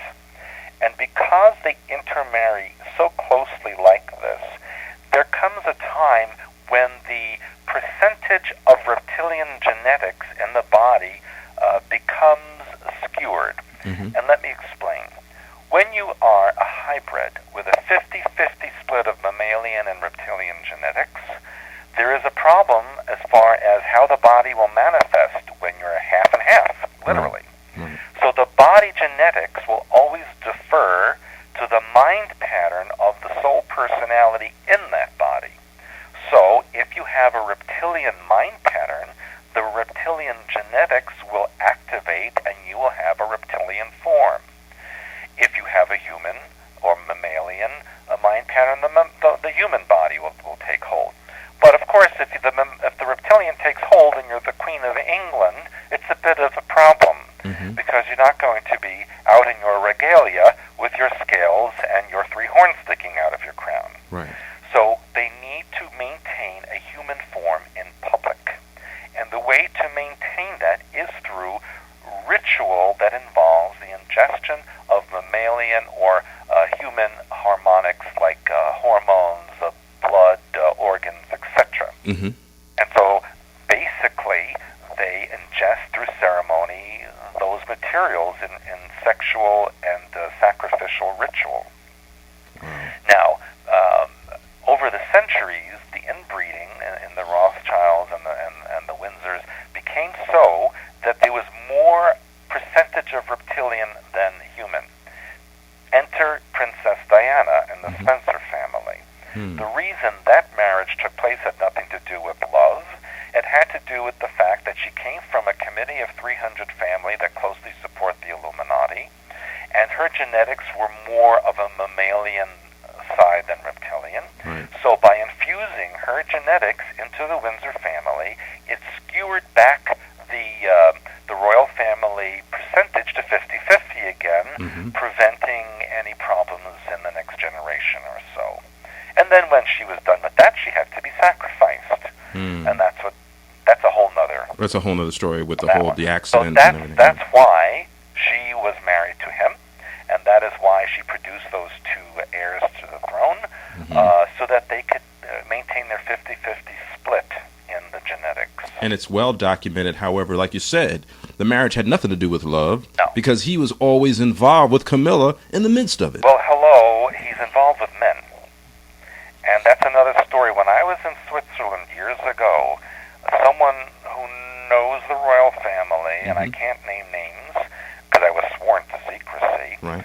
said Camilla's birth certificate, it's not Camilla, it's Camilo. And it is actually male. Wow. Now, someone said there has also been said, and these are just little dispersions, but you might want to take it into under advisement and under consideration that she or he has been described as looking like a crocodile. Well, she looks like a man to me. Well, yeah, that too. But the features in general have been made. That comparison has been made as far as looking like a crocodile. I mean, from a reptilian standpoint. Yes. Well, all the royal family, basically, if you look at them, they really do look reptilian. Mm-hmm. Especially if you look at the Queen Mum before she passed on. She was quite rough. Right, and we discussed that in our previous program. So now with William and Harry, what role or what type of what positioning or where do they fit in terms of the future, the New World Order, the stage second coming? I mean, what are they just surrogates, or will they play a significant role in the New World Order? Well, of course, that does depend on which Illuminati family takes control as Pindar. And of course, the Windsors have every intention of doing that. Mm-hmm. Now, I must say something at this point, because with the entrance of the Romanovs into this battle for Pindar, Mm-hmm. that created actually a unification, if you will, of the Windsors and the Rothschilds again, because each one realized that they as individual families could not win against the vast resources of the Romanovs now. Right. Who, even though they're not as wealthy as the Rothschilds or the Windsors, have much more land, people, and resources on their side. So that is why, Russia has connected to Iran and other places that are against the West for this very reason. So we're seeing now the Windsors and the Rothschilds actually coming back together, not because they like each other, but because they have a common enemy now within the Illuminati. Right. And that's why we're seeing now in the newspapers saying that once North American Union is formed, that it has and will have an economic and political connection to the EU. So we're going to see this gigantic formation of a unified EU and NAU at some point. And it's quite ironic that we are looking at, with things being as they are in our economy now, the dollar being as it may. I mean, I even heard recently a person that I know who had to cancel a trip to Romania simply because it was economic infeasible because of the rate of transfer from the dollar to European money. Right. So it makes you laugh, but it also makes you think for a couple of things. One, and I'll throw this out there because I know I've said it before. One, the fact that this whole regime, this whole government, this whole Bush apparatus was really not only fueled and put into place by the cheaters and manipulators in the voting fraud issue, but also his re-election. Do you know almost 90% of the Christian community supported him? And maybe still do. I would doubt that at this point, but they supported him. They were the contingency of his apparatus, even going back to the year 2000. And that's where it began to make me think, how is it that these people who are supposed to stand for every virtue there is on the planet, who's supposed to stand for love, truth, and hope and everything, and a figure that is supposed to unify mankind and be the redemption of mankind, put a murderer in the White House? Right. It just and then to continue to support what he does, to continue, the guy lies atrociously, and I hate to go that far on this program, but I'm just going to go ahead and say it, and I'm going to be done. He lies atrociously, and they believe it.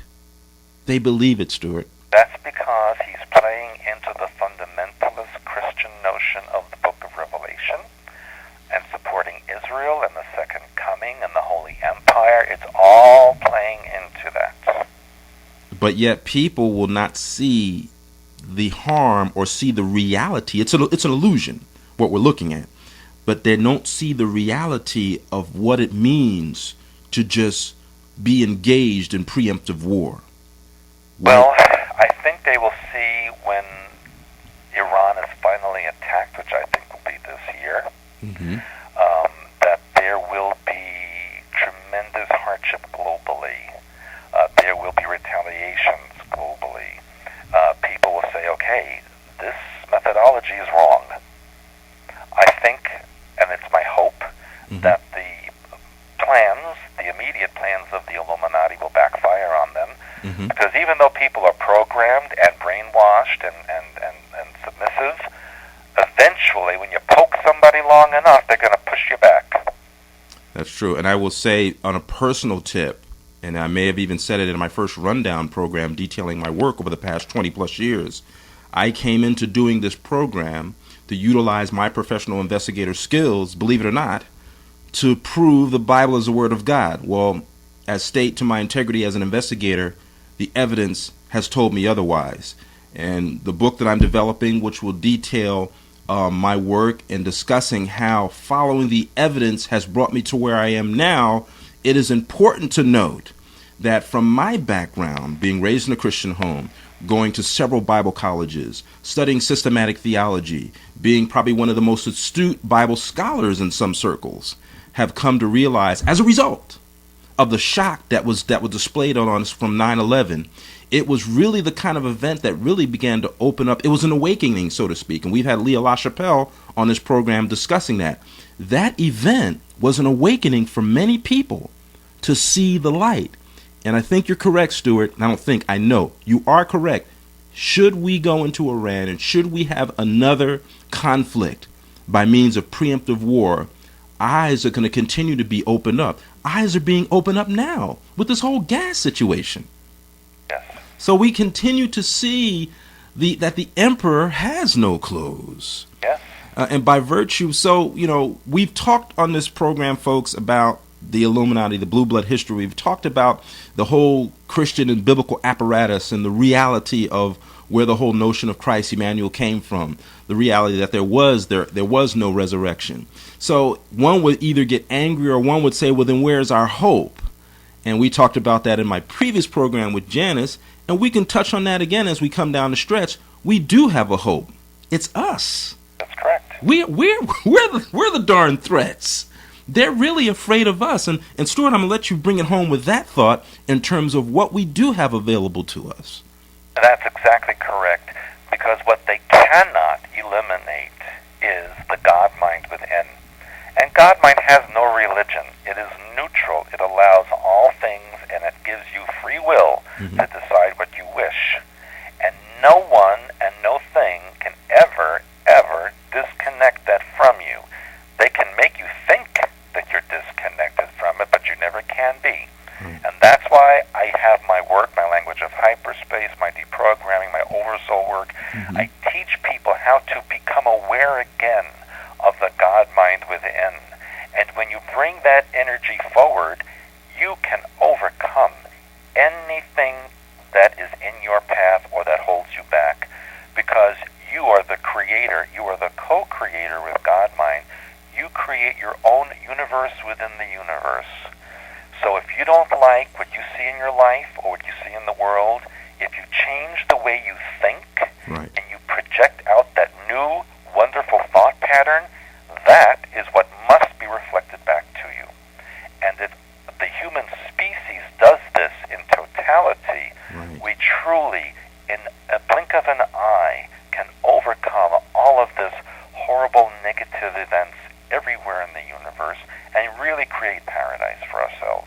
We certainly can, and it's not something, and I think Janet touched on it very, very eloquently last week, where she said it's not something that we have to unlock. It's not a big secret like we read in several books. Right. It's not a whole big thing that we have to travel to way out on a limb to get to the fruit of the trees. No, we're there. We have it. We possess it. It just simply takes a thought. That's exactly correct. Just one simple thought. That's it. As we come down to a close, I just want to encourage the listeners. I probably don't even have to say it. I want to stop putting your money into religion. Just stop.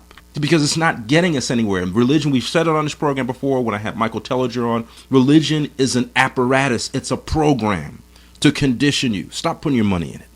Start putting your means into tools and into activities, into people that are really going to enable us to turn this thing around, because we're right there on the threshold, folks. We are so close, Stuart, that it's not even funny. That's correct. We're very, very close, and there have been people having dreams about certain political individuals, powerful political figures, needing to go underground, getting tired of the rat race. You know, we're going to see somebody, my gut is telling me that somebody very powerful is going to stand up and say, this is what's been going on, folks, and I'm not taking it anymore. And you shouldn't either. Somebody's going to do that. It could be Bush. I don't know. Somebody. Well, then we know the world is coming. Yes. But somebody, Stuart, somebody is going to make a stand. And we're very, very close to seeing that happening. Well, with the 2 minutes, or just a little under 2 minutes we have left, I want to just encourage people. Tell us about the trip to France. Tell us about what you're working on. Tell us how they can get a hold of you and find your website, and what would you would suggest in light of what we talked about in terms of books and DVDs and literature you have available. Yes, as you mentioned, my website is expansions.com.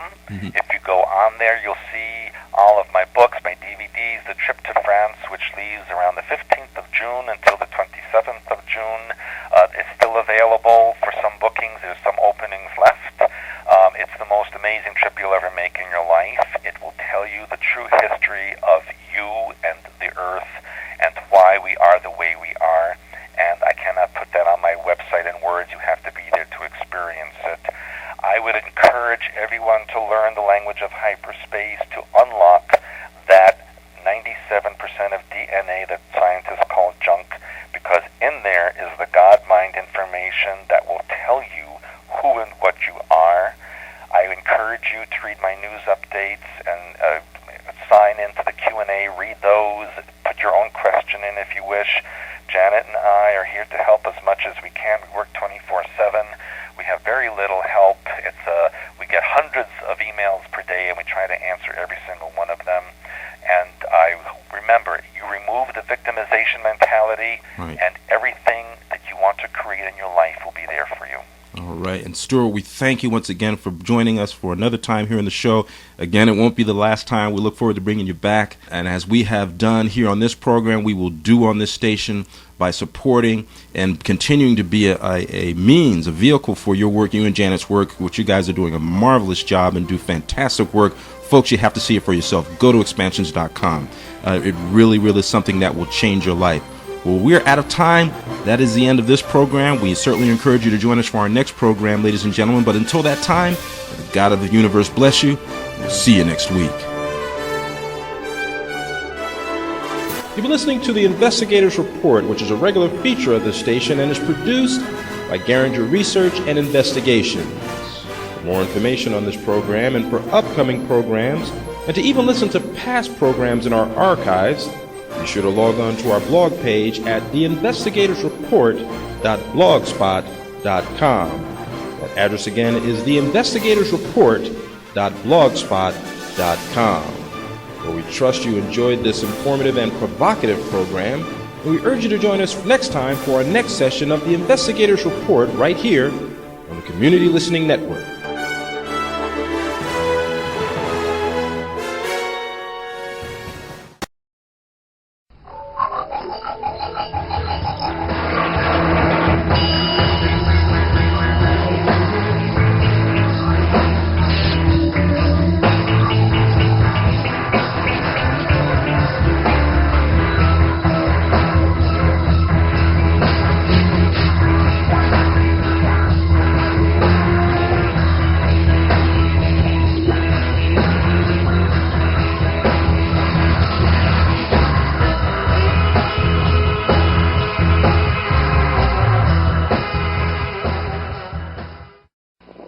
Hello and welcome to the Freeman Perspective. We can definitely tell that Mercury has gone retrograde this week. I have a very special guest for us tonight. I'm going to be speaking with Stuart Swerdlow. He's a gifted medical intuitive. He's a clairvoyant that has the ability to see auric fields and read personal archetypes through DNA sequences. He has spent several years in service to the U.S. and foreign government agencies and special interest groups due to his very unique DNA structure of his own, which we're going to get into. His mind and body were used for genetic and mind control experiments, which led to severe illness, broken relationships, and premature Kundalini activation. Stuart is an amazing fellow, and we're about to hear a most amazing tale about galactic history and how it relates to Earth politics today. So welcome, Stuart. Thank you very much for inviting me. It's very good to have you here. You are my first guest of the new season, and I'm very excited. Oh, I'm very honored. I myself have been researching the Illuminati and things of this nature for quite some time, and I have come to, an extraterrestrial source to our governments. Now, for an example, I noticed that the Freemasonic lodges worshipped a star, the pentagram, which was equated to the star Sirius. I realized that the Egyptian hieroglyph for Sirius was an obelisk, a dome, and a pentagram, which are the very things I see downtown, as if we have a life-size hieroglyph to Sirius. And all of these connections started to come together with the different extraterrestrial races. I once had Dr. Sala on talking about the 57 races. I'm wondering if there is extraterrestrial creation to the politics on planet Earth. Well, absolutely. In fact, there would not be life on Earth if it were not for some alien extraterrestrial involvement eons ago. And in fact, I write about this in my Blue Blood, True Blood book about how the Earth was colonized first by reptilian beings who actually drove the moon into orbit around the Earth and colonized a continent which we now refer to as Lemuria. And the moon is really a hollow object. It's artificial. And if you were to send a sonic resonance off of the moon, it would ping like a hollow object instead of thumping like a solid object. Right. And so these beings, these reptilian androgynous beings, colonized the Earth, and it wasn't until millennia after that that human beings came to colonize the Earth as well. That led to several battles, wars. The humans destroyed the reptilian continent, which sank beneath the Pacific Ocean. And to make a long story short, the humans, which existed in the Atlantean continent, destroyed themselves as well.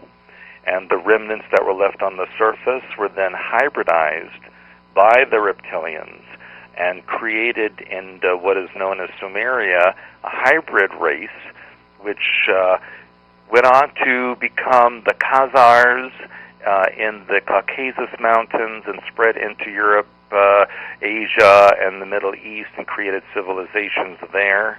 And they blended with the remnants of humanity and created what has become known as the Illuminati families.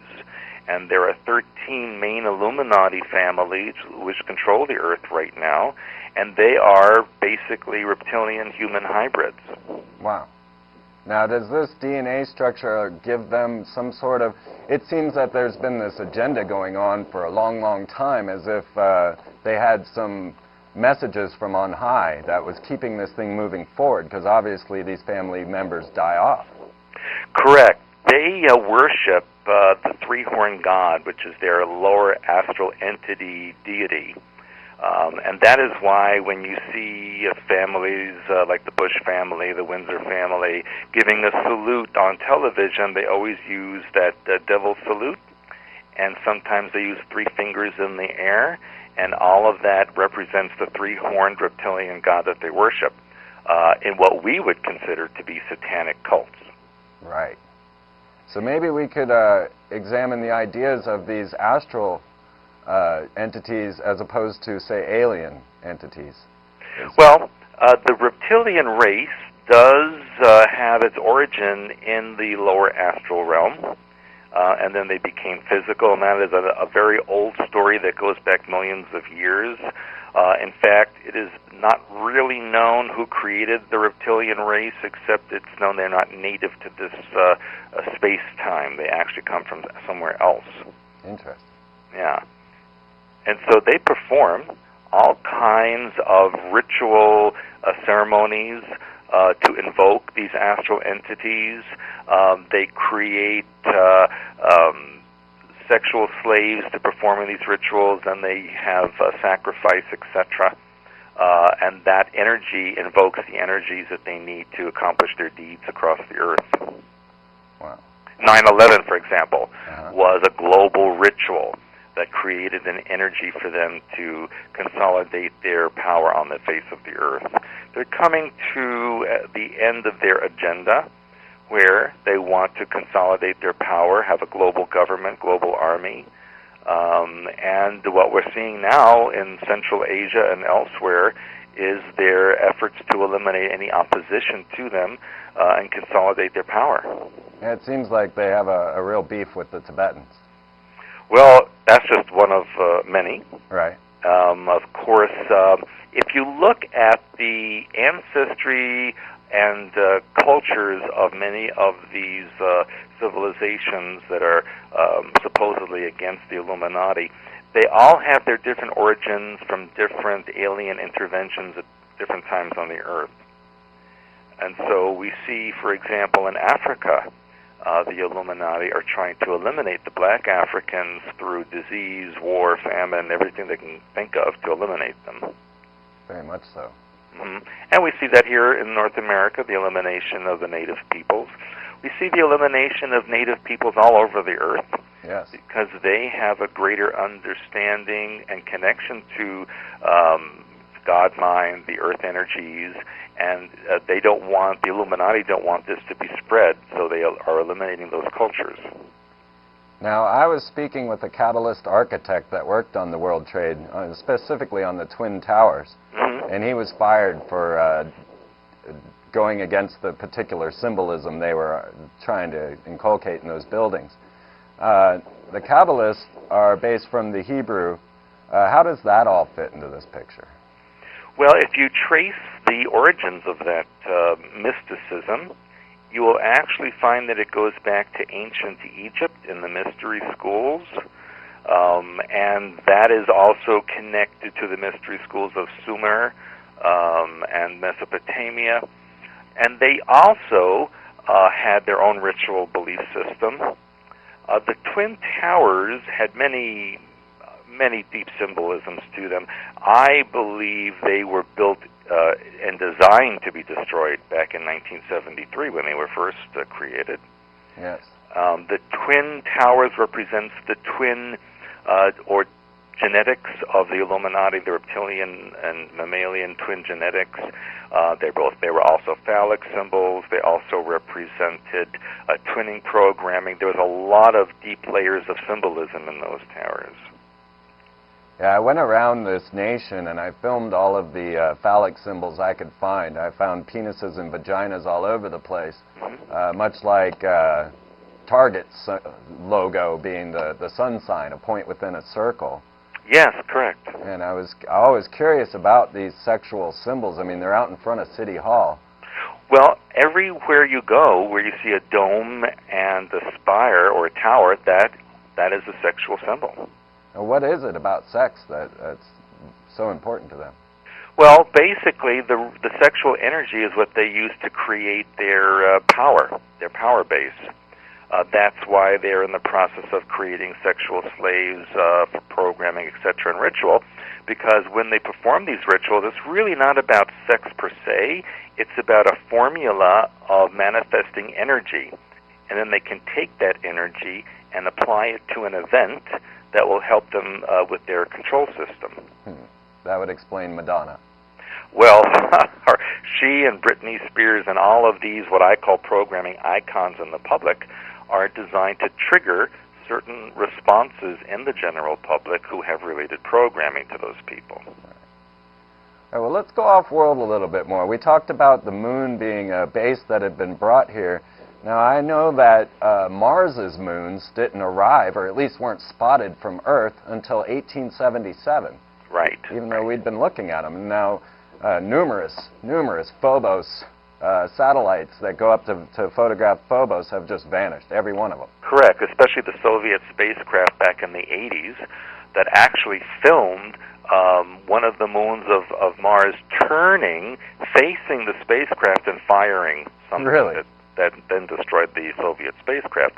And I remember back in the late 80s, I was contacted by a Soviet cosmonaut, Marina Popovich, who asked me if I knew why the Soviet spacecraft were destroyed. And both of the moons of Mars are artificial. They are not natural objects. I would believe that.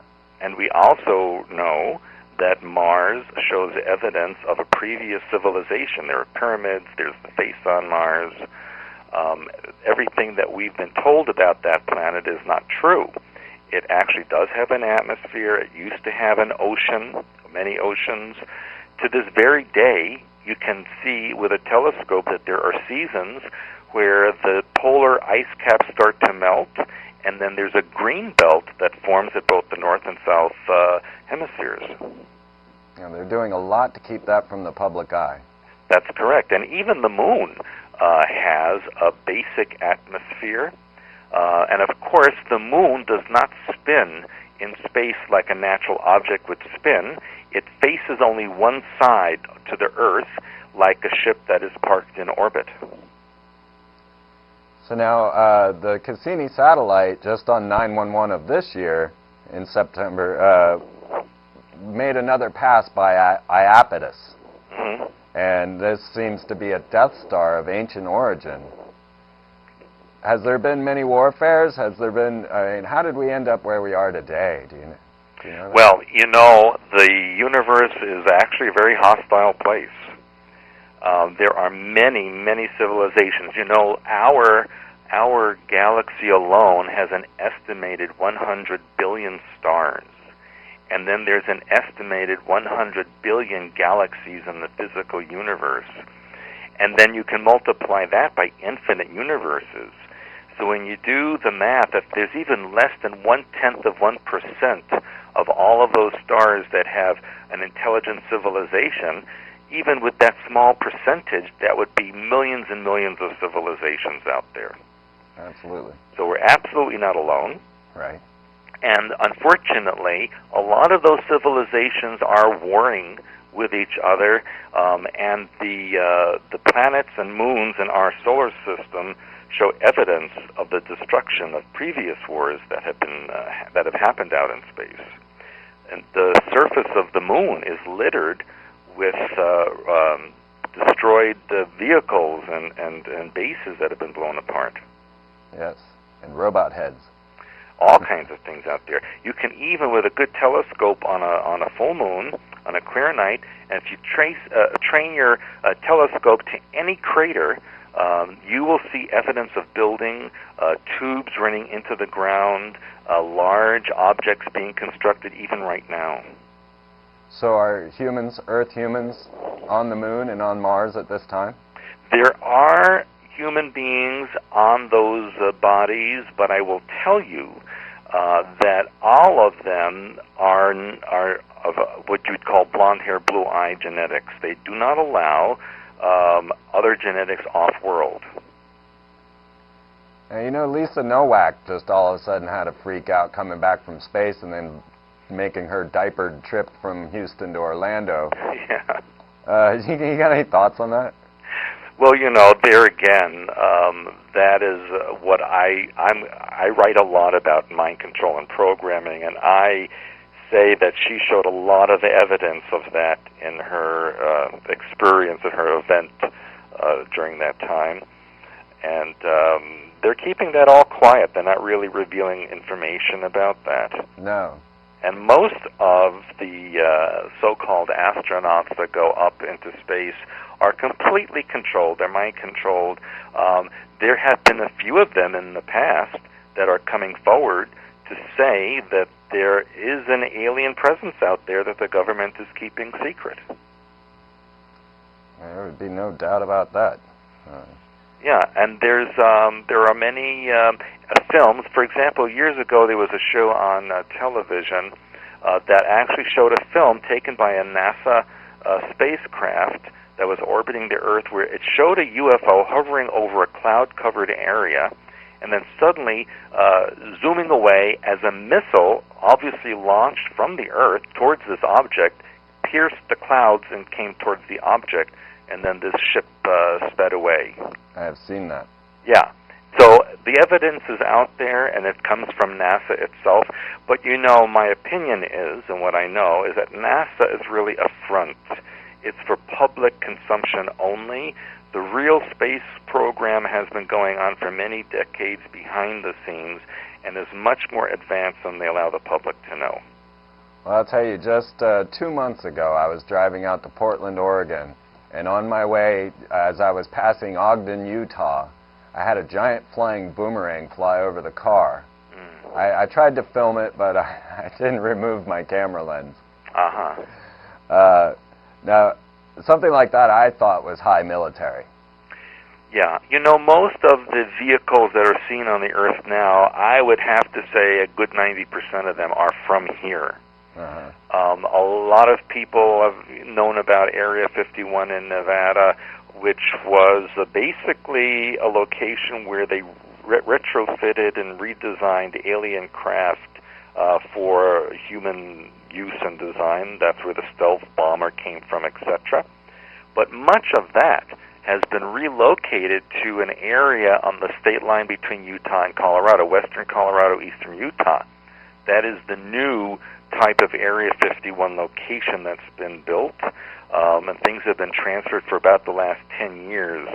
Area 51 now is into other type of experimentation. Wow.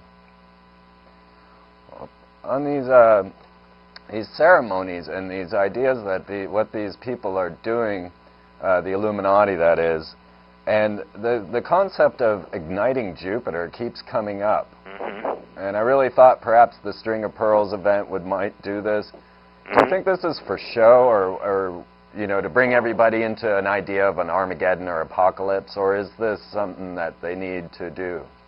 No, that the String of Pearls back in '93 or '4, those 22 pieces that hit Jupiter in strategic locations. I mean, some of them actually made right-angle turns. It was not a comet. Right. This was literally an ignition of the planet Jupiter, which, as many of your listeners may know, is a gas giant. Jupiter really doesn't have any solid material. It's all gas, and some parts of it are liquid. And even now, about 15 years later, 14 years later, Jupiter is changing. We see it heating up. It's getting brighter. The red spot is changing and new spots are forming. We even notice that the moons around Jupiter are heating up. It has even had an effect on Saturn and the moons around Saturn. So basically, yes, they are creating a binary star system which will recreate the binary star system in the Draco constellation, which is the origin of the reptilian empire. So basically, we are seeing the Illuminati recreate the home world star system from which they came, and my feeling is that they are recreating a new empire that will use the Earth as its base and capital, and then they will go out into the other star systems and start invading other spaces. Now, in Montauk, the Alien Connection, you speak about a Draco invasion. Yeah. Now, from what it sounds like, I'm trying to figure out if it's reptiles faking an invasion by reptiles. You know what I mean? Well, that's very interesting, yes, because there is a staged alien invasion that is being planned for this planet. The last information I received on it is that that would become very well known by August of 2008. That was the last information I had. And we're seeing in the last couple of years and a lot this year, a lot of alien/space information being given out on the conventional media. Absolutely. It's no longer something that's in the back rooms or conspiracy magazines. You see CNN and AOL reporting, UFOs by airline pilots in the UK, these strange meteors that fell in South America. All this type of strange space information now is on conventional media. And when I saw Fife Symington, the former governor of Arizona, come forward and say that that craft he saw was otherworldly. That's correct. But before that, he was ridiculing the public and dressing his aide up as a gray. Yes, I remember that, and now he's saying that he actually knows it came from somewhere else, not from this planet. Yes. And there's even an airline pilot who was camping out on a mountaintop near Phoenix at the time, who now comes forward and says that he saw the object up close and could see through the portals or windows in this object reptilian-looking beings. And I believe that he is from quite a major airline. So he says his observations are based on his knowledge of aeronautics. So yes, we're getting a lot of conventional confirmation of this now. And I think we're going to see more and more of this through the autumn and winter of this year, and they'll start building and building through spring and summer, so that by the end of next summer, they may very well say that there's some alien force out there which is trying to contact or actually attack the Earth. In that way, they create fear globally, and that can promote and help the formation or the acceptance of a global government publicly, because all the governments then would have to join together to fight this common enemy, which is what former President Reagan had said in 1988 at the UN. If the Earth was confronted by this alien force, that was a problem, that we'd all have to unite. Yes, he did. Yeah, and that's exactly what we're seeing happening. Yes. I often wonder about my roots. You see, my father's a Freemason that chased flying saucers for the government, built nuclear missiles, and was on the submarine with Jimmy Carter. My mom was Eastern Star, married to the Grand Potentate of German Freemasonry, and has met Walt Disney personally. So I wonder about my roots a lot, and how I started receiving these transmissions. I have things from my childhood that seem to show me things that I'm now starting to discover. I drew a picture when I was 10 that had symbols of Sirius from the Dogon tribe, and it had the reptilian, and it even had the craft that the Space Shuttle Columbia filmed during that tether experiment. And none of this was in my knowledge. But yet here I still have the picture to this day. Can you tell us a little bit about your stories and things that have happened to you in this vein? Because I know that you've got some amazing tales. I should tell the audience that my great-uncle was the first president of the Soviet Union, and my grandfather was sent to this country to help start the Communist Party in the hopes of annexing the United States to the Soviet Union at some point. And my grandmother was a Soviet spy during World War II, but we have to remember that in World War II, Soviet Union and the United States were on the same side. And so I have that background in me. And my father worked in secret underground bases underneath El Paso in the 1950s, and was followed for many years after my birth by Secret Service agents. So my whole life has been one of subterfuge and what you would call espionage, if you will. So that's also been an issue all my life, and that is why when I was 13 years old, I was taken into a service in the Montauk Project, which was about mind control, genetic manipulation, and many esoteric experiments that involved time travel. And I wrote about that in my book, my autobiography, Montauk Alien Connection, that you mentioned earlier. And so I had spent a lot of my childhood in service to the government. I was also sent to be used by the Soviet government, the British, the Israelis, even the Germans at some times. I was sent all over the earth. In Montauk, what they did was to try to create a person who could see into other realities without the use of a device. Now, unfortunately, that left me physically blind. I could not see physical reality. All I could perceive was the energy fields about objects and living creatures, etc., which is how I do my work now. And it wasn't until 1999 that I actually had surgery to reconnect my optic nerves to my brain in a proper way so that I could also have physical sight again. So when I do my work, I now not only see the physical, but an overlay of the energy fields that emanate from the body. And so in Montauk Project, we were involved in connecting to an area of what they called hyperspace, which is pure mind, pure energy, instantaneous knowledge and awareness.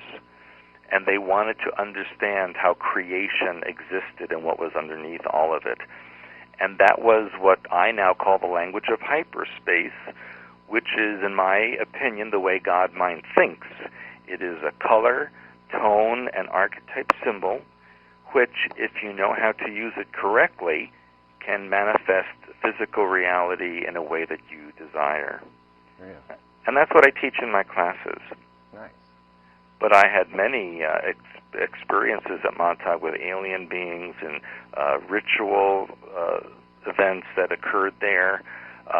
We also did time travel. I wrote in my books about my experiences being sent back to the time of Christ and seeing what that was about, being sent to the surface of Mars. Quite fascinating experiences, which were physically debilitating but mentally enriching. And so when I came out of that in 1983, that's when the project crashed, it was kind of like being unplugged from electrical socket and you just collapsed. We estimate that there were approximately 300,000 people used in the Montauk Project between 1970 and 1983. Wow. And of that 300,000, less than 1% survived. And of that 1%, very few were able to function in society. And that's why I was an anomaly, because I was supposed to be dead. I wasn't supposed to be alive. I wasn't supposed to remember all these things. They didn't understand why the programming, even though it was in me, I still had conscious memory of what it was. Now, do you think this was due to your bloodline? I think it has a lot to do with that. And I think it also has to do with other factors and other factions within the Illuminati that maybe wanted to sabotage their plan. That's always been a big question of mine. I'm sitting here looking at all these evil magicians, and I'm wondering where the good ones are and how they're interrelating. I'm sure they keep themselves in secret. Well, you know, the beings that have good intentions or benevolent intentions don't interfere. Because they understand about mind pattern and species mind patterns, and if they see a species that has attracted this, that species has to undo it themselves, otherwise they'll never learn how to live properly. That's something I've always had a problem with, the story of Jesus coming back to rule us. You know, what will we learn if somebody just comes here and fixes everything for us? Well, that's just it. The story that you hear about Christ is not the accurate one. That person that was known as Emmanuel or Jesus was actually a creation. It was an alien creation that was designed to skewer humanity into a certain belief system for control purposes. And we're seeing now the government planning a staged second coming with a cloned Christ that will be genetically connected to the original one. Wow. And that would probably explain why they're coming forward now saying that the Shroud of Turin is actually correct. Right. And I've written about that because, as you remember, it was proven years ago to be or they said it was a hoax that was created in the Middle Ages. And then there was this fire in the Church of Turin, and the shroud vanished. And then a few years later, all of a sudden, it reappeared, at least a part of it reappeared, in Hebrew University in Jerusalem, of all places. And then they said that tests on the shroud showed that it contained pollen samples that were 2,000 years old and could have only come from the Middle East at that time. So, in effect, re-verifying the authenticity of the shroud. I think that was a UT professor, wasn't it? Yes, and so now the blood sample that they have on the shroud can be genetically tested, so that if someone comes forward and says they're Christ, and then they match the DNA from the shroud to the DNA of this person, who's going to question that? Right. But that's what we're up against in the near future. Yeah, it seems like a mess. So we've got these reptilians from somewhere no one knows, coming out of hyperspace. We've got these beings in Sirius just supplying technology to either side of the war. Right. Now we've also got the Orions, and there is another. What about the Pleiades as well? How does this all interrelate with Earth politics? Well, yes, Earth politics, and that's really a very, very strange subject, because in my opinion, politics as we know it is just for public consumption. I mean, really, you don't vote for anybody. You think you might vote, but I tell people that you get a better result in pressing the lever in your toilet bowl than you do in pressing the lever in an election machine. No doubt about that. Do you want Skull and Bones A or Skull and Bones B? Right. I mean, because at least on your toilet bowl, you know where that's going. Yeah. When you go to the election booth, it's probably not even hooked up. Right. Why bother? Yeah. So it's just a big scam on the public.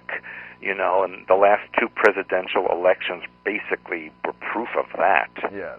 So as far as politics is concerned, I think that's just for show. Okay.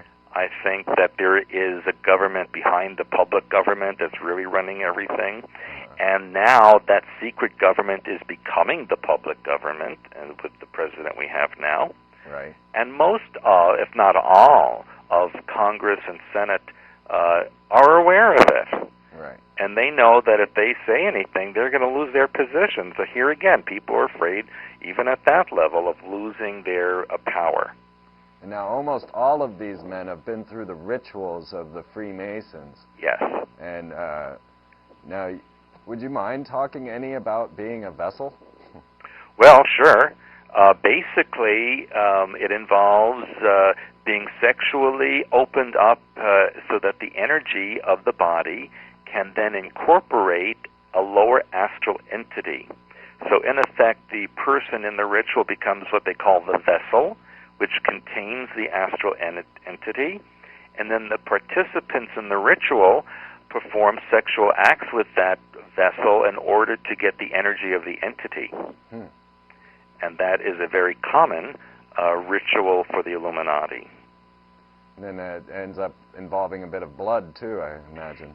Yes, because what happens then is the vessel becomes sanctified because it has incorporated this astral entity, and very often at the end of the ceremony, the vessel is sacrificed so that the blood and hormones of that person, now infused with the energy of the astral god, can be consumed by the participants in the ritual. Wow. And then they gain the energy that way. Amazing.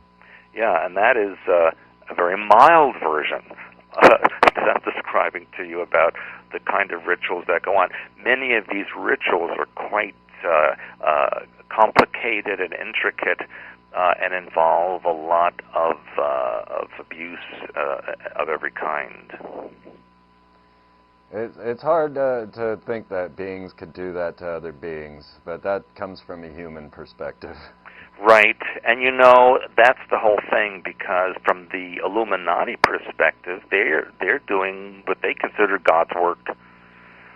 I've thought that at times.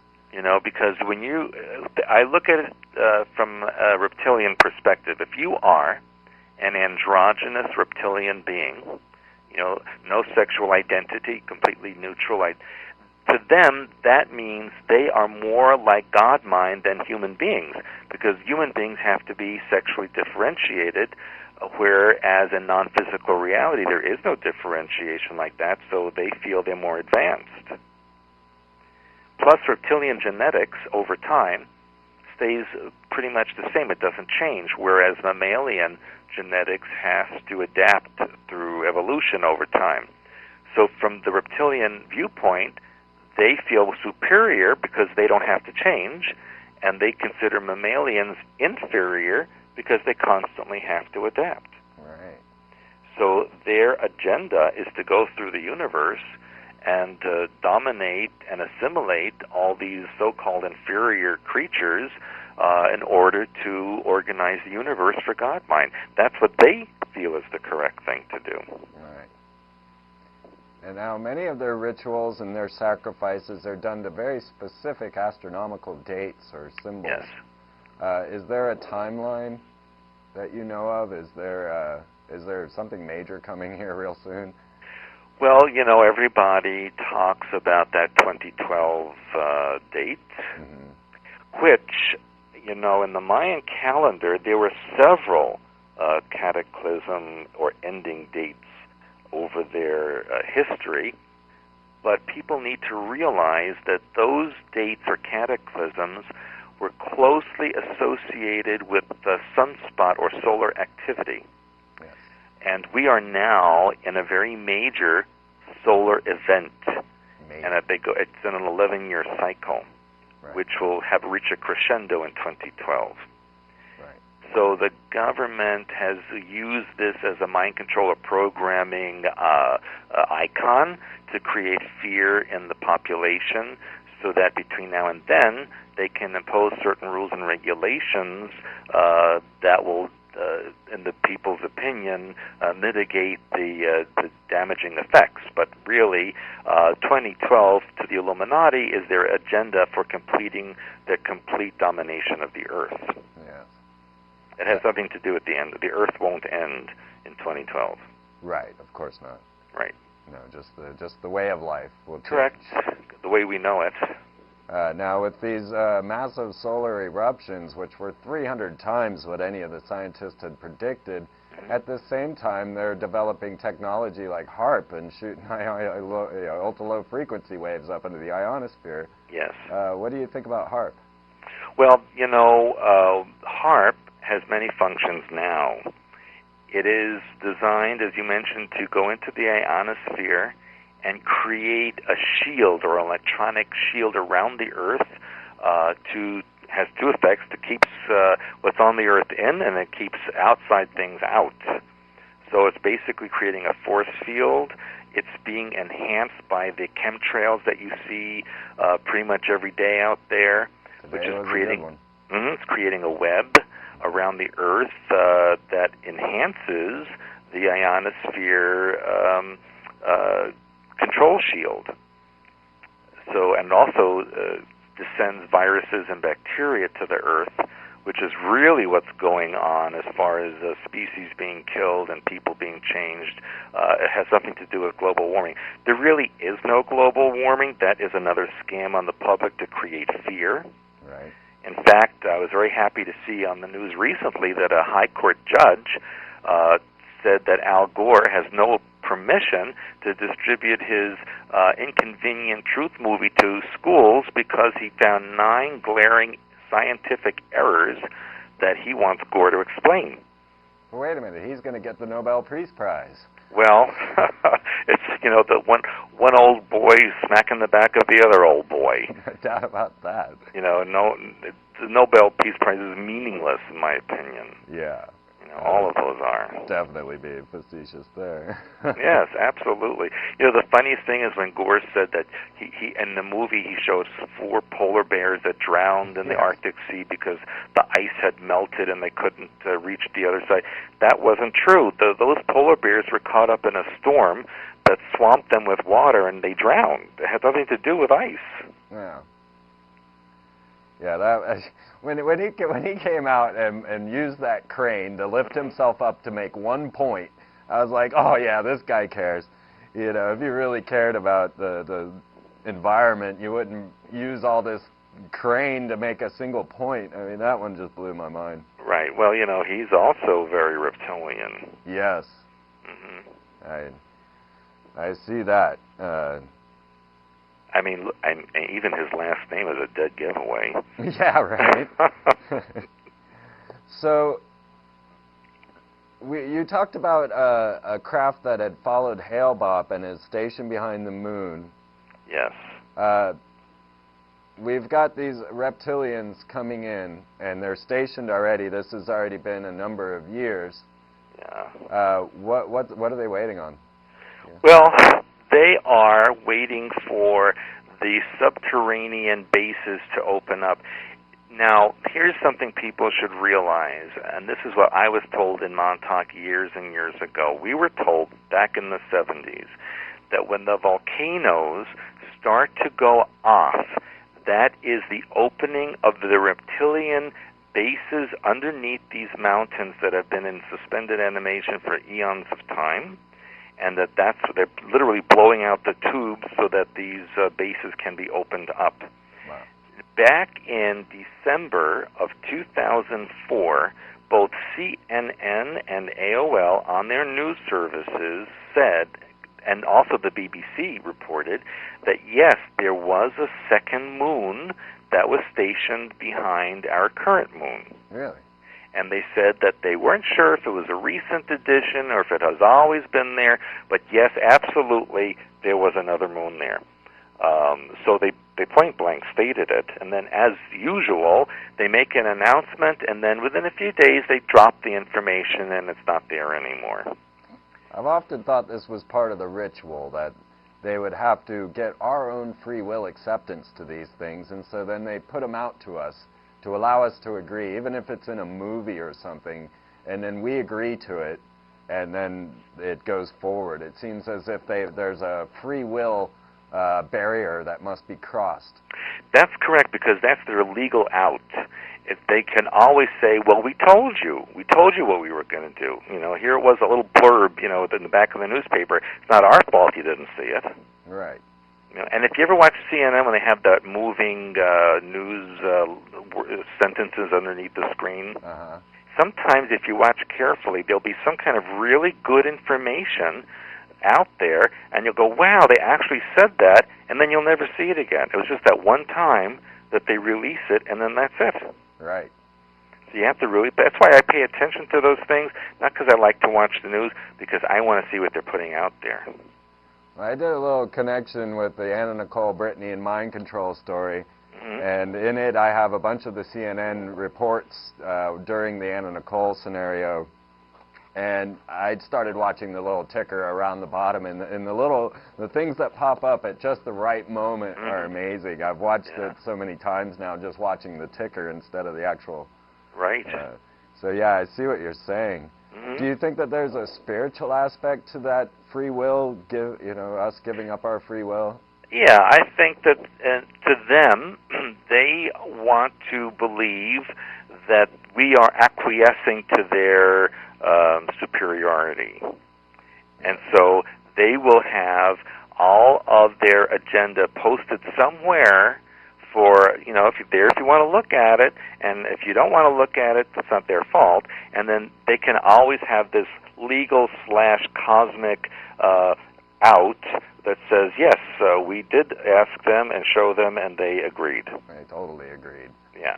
Yeah. Oh, Hollywood is so evil at this time. Well, it's always. You're right.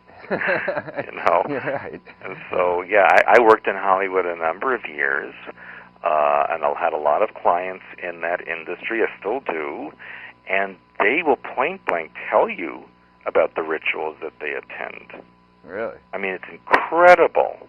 I mean, I've gone to so many Hollywood parties, and they come up to me and they just tell me, you know, what they're doing and who they're doing, and that kind of thing. It's just really a question of manipulation and control. Right. Has nothing to do with talent, because believe me, in my opinion, most of those people out there have no talent.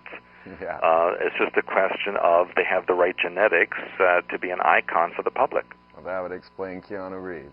Oh, sorry.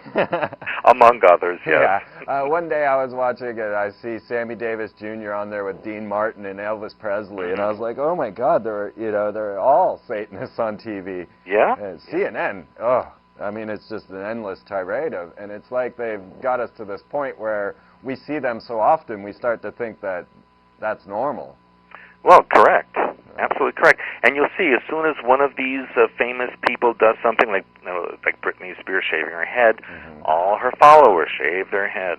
Right. If she gets a tattoo, they get a tattoo. That's mind control. That's programming. She becomes their leader, their icon. Absolutely. And so it's quite scary what's out there. Yeah, especially when you realize it's intentional, too, that these girls are Kabbalists and that they are practicing ritual magic. It's not something that they're just, happen to be involved in. They know. Oh, absolutely. They do. You can't get that high up without knowing what you're doing and what's going on. Yeah. And that's why Madonna's heading down to Israel to go pray on graves. Well, you see, that's a big setup now for the New World religion that will be imposed. So, of course, if Madonna follows that, then everyone else should. Right. And interesting about Tom Cruise building that $11 million shelter under his house in Colorado in preparation for alien invasion. Yes. The so Scientologists very interesting. They're an interesting bunch as well. Mm-hmm. Yeah, right here in Austin, we've got Scientology, we've got OTO, we've got the Temple of Set, we've got the Masons, and it's just an amazing city to be in as far as knowing these things. Well, yes, and I remember I had done a seminar there a number of years ago, and I was quite amazed at the type of groups that are out there. Well, Aleister Crowley's handwritten works are contained right here at the UT campus. Mm-hmm. And I know, we don't really have time to get to Aleister. We'll take that up maybe when we get to talk again next time.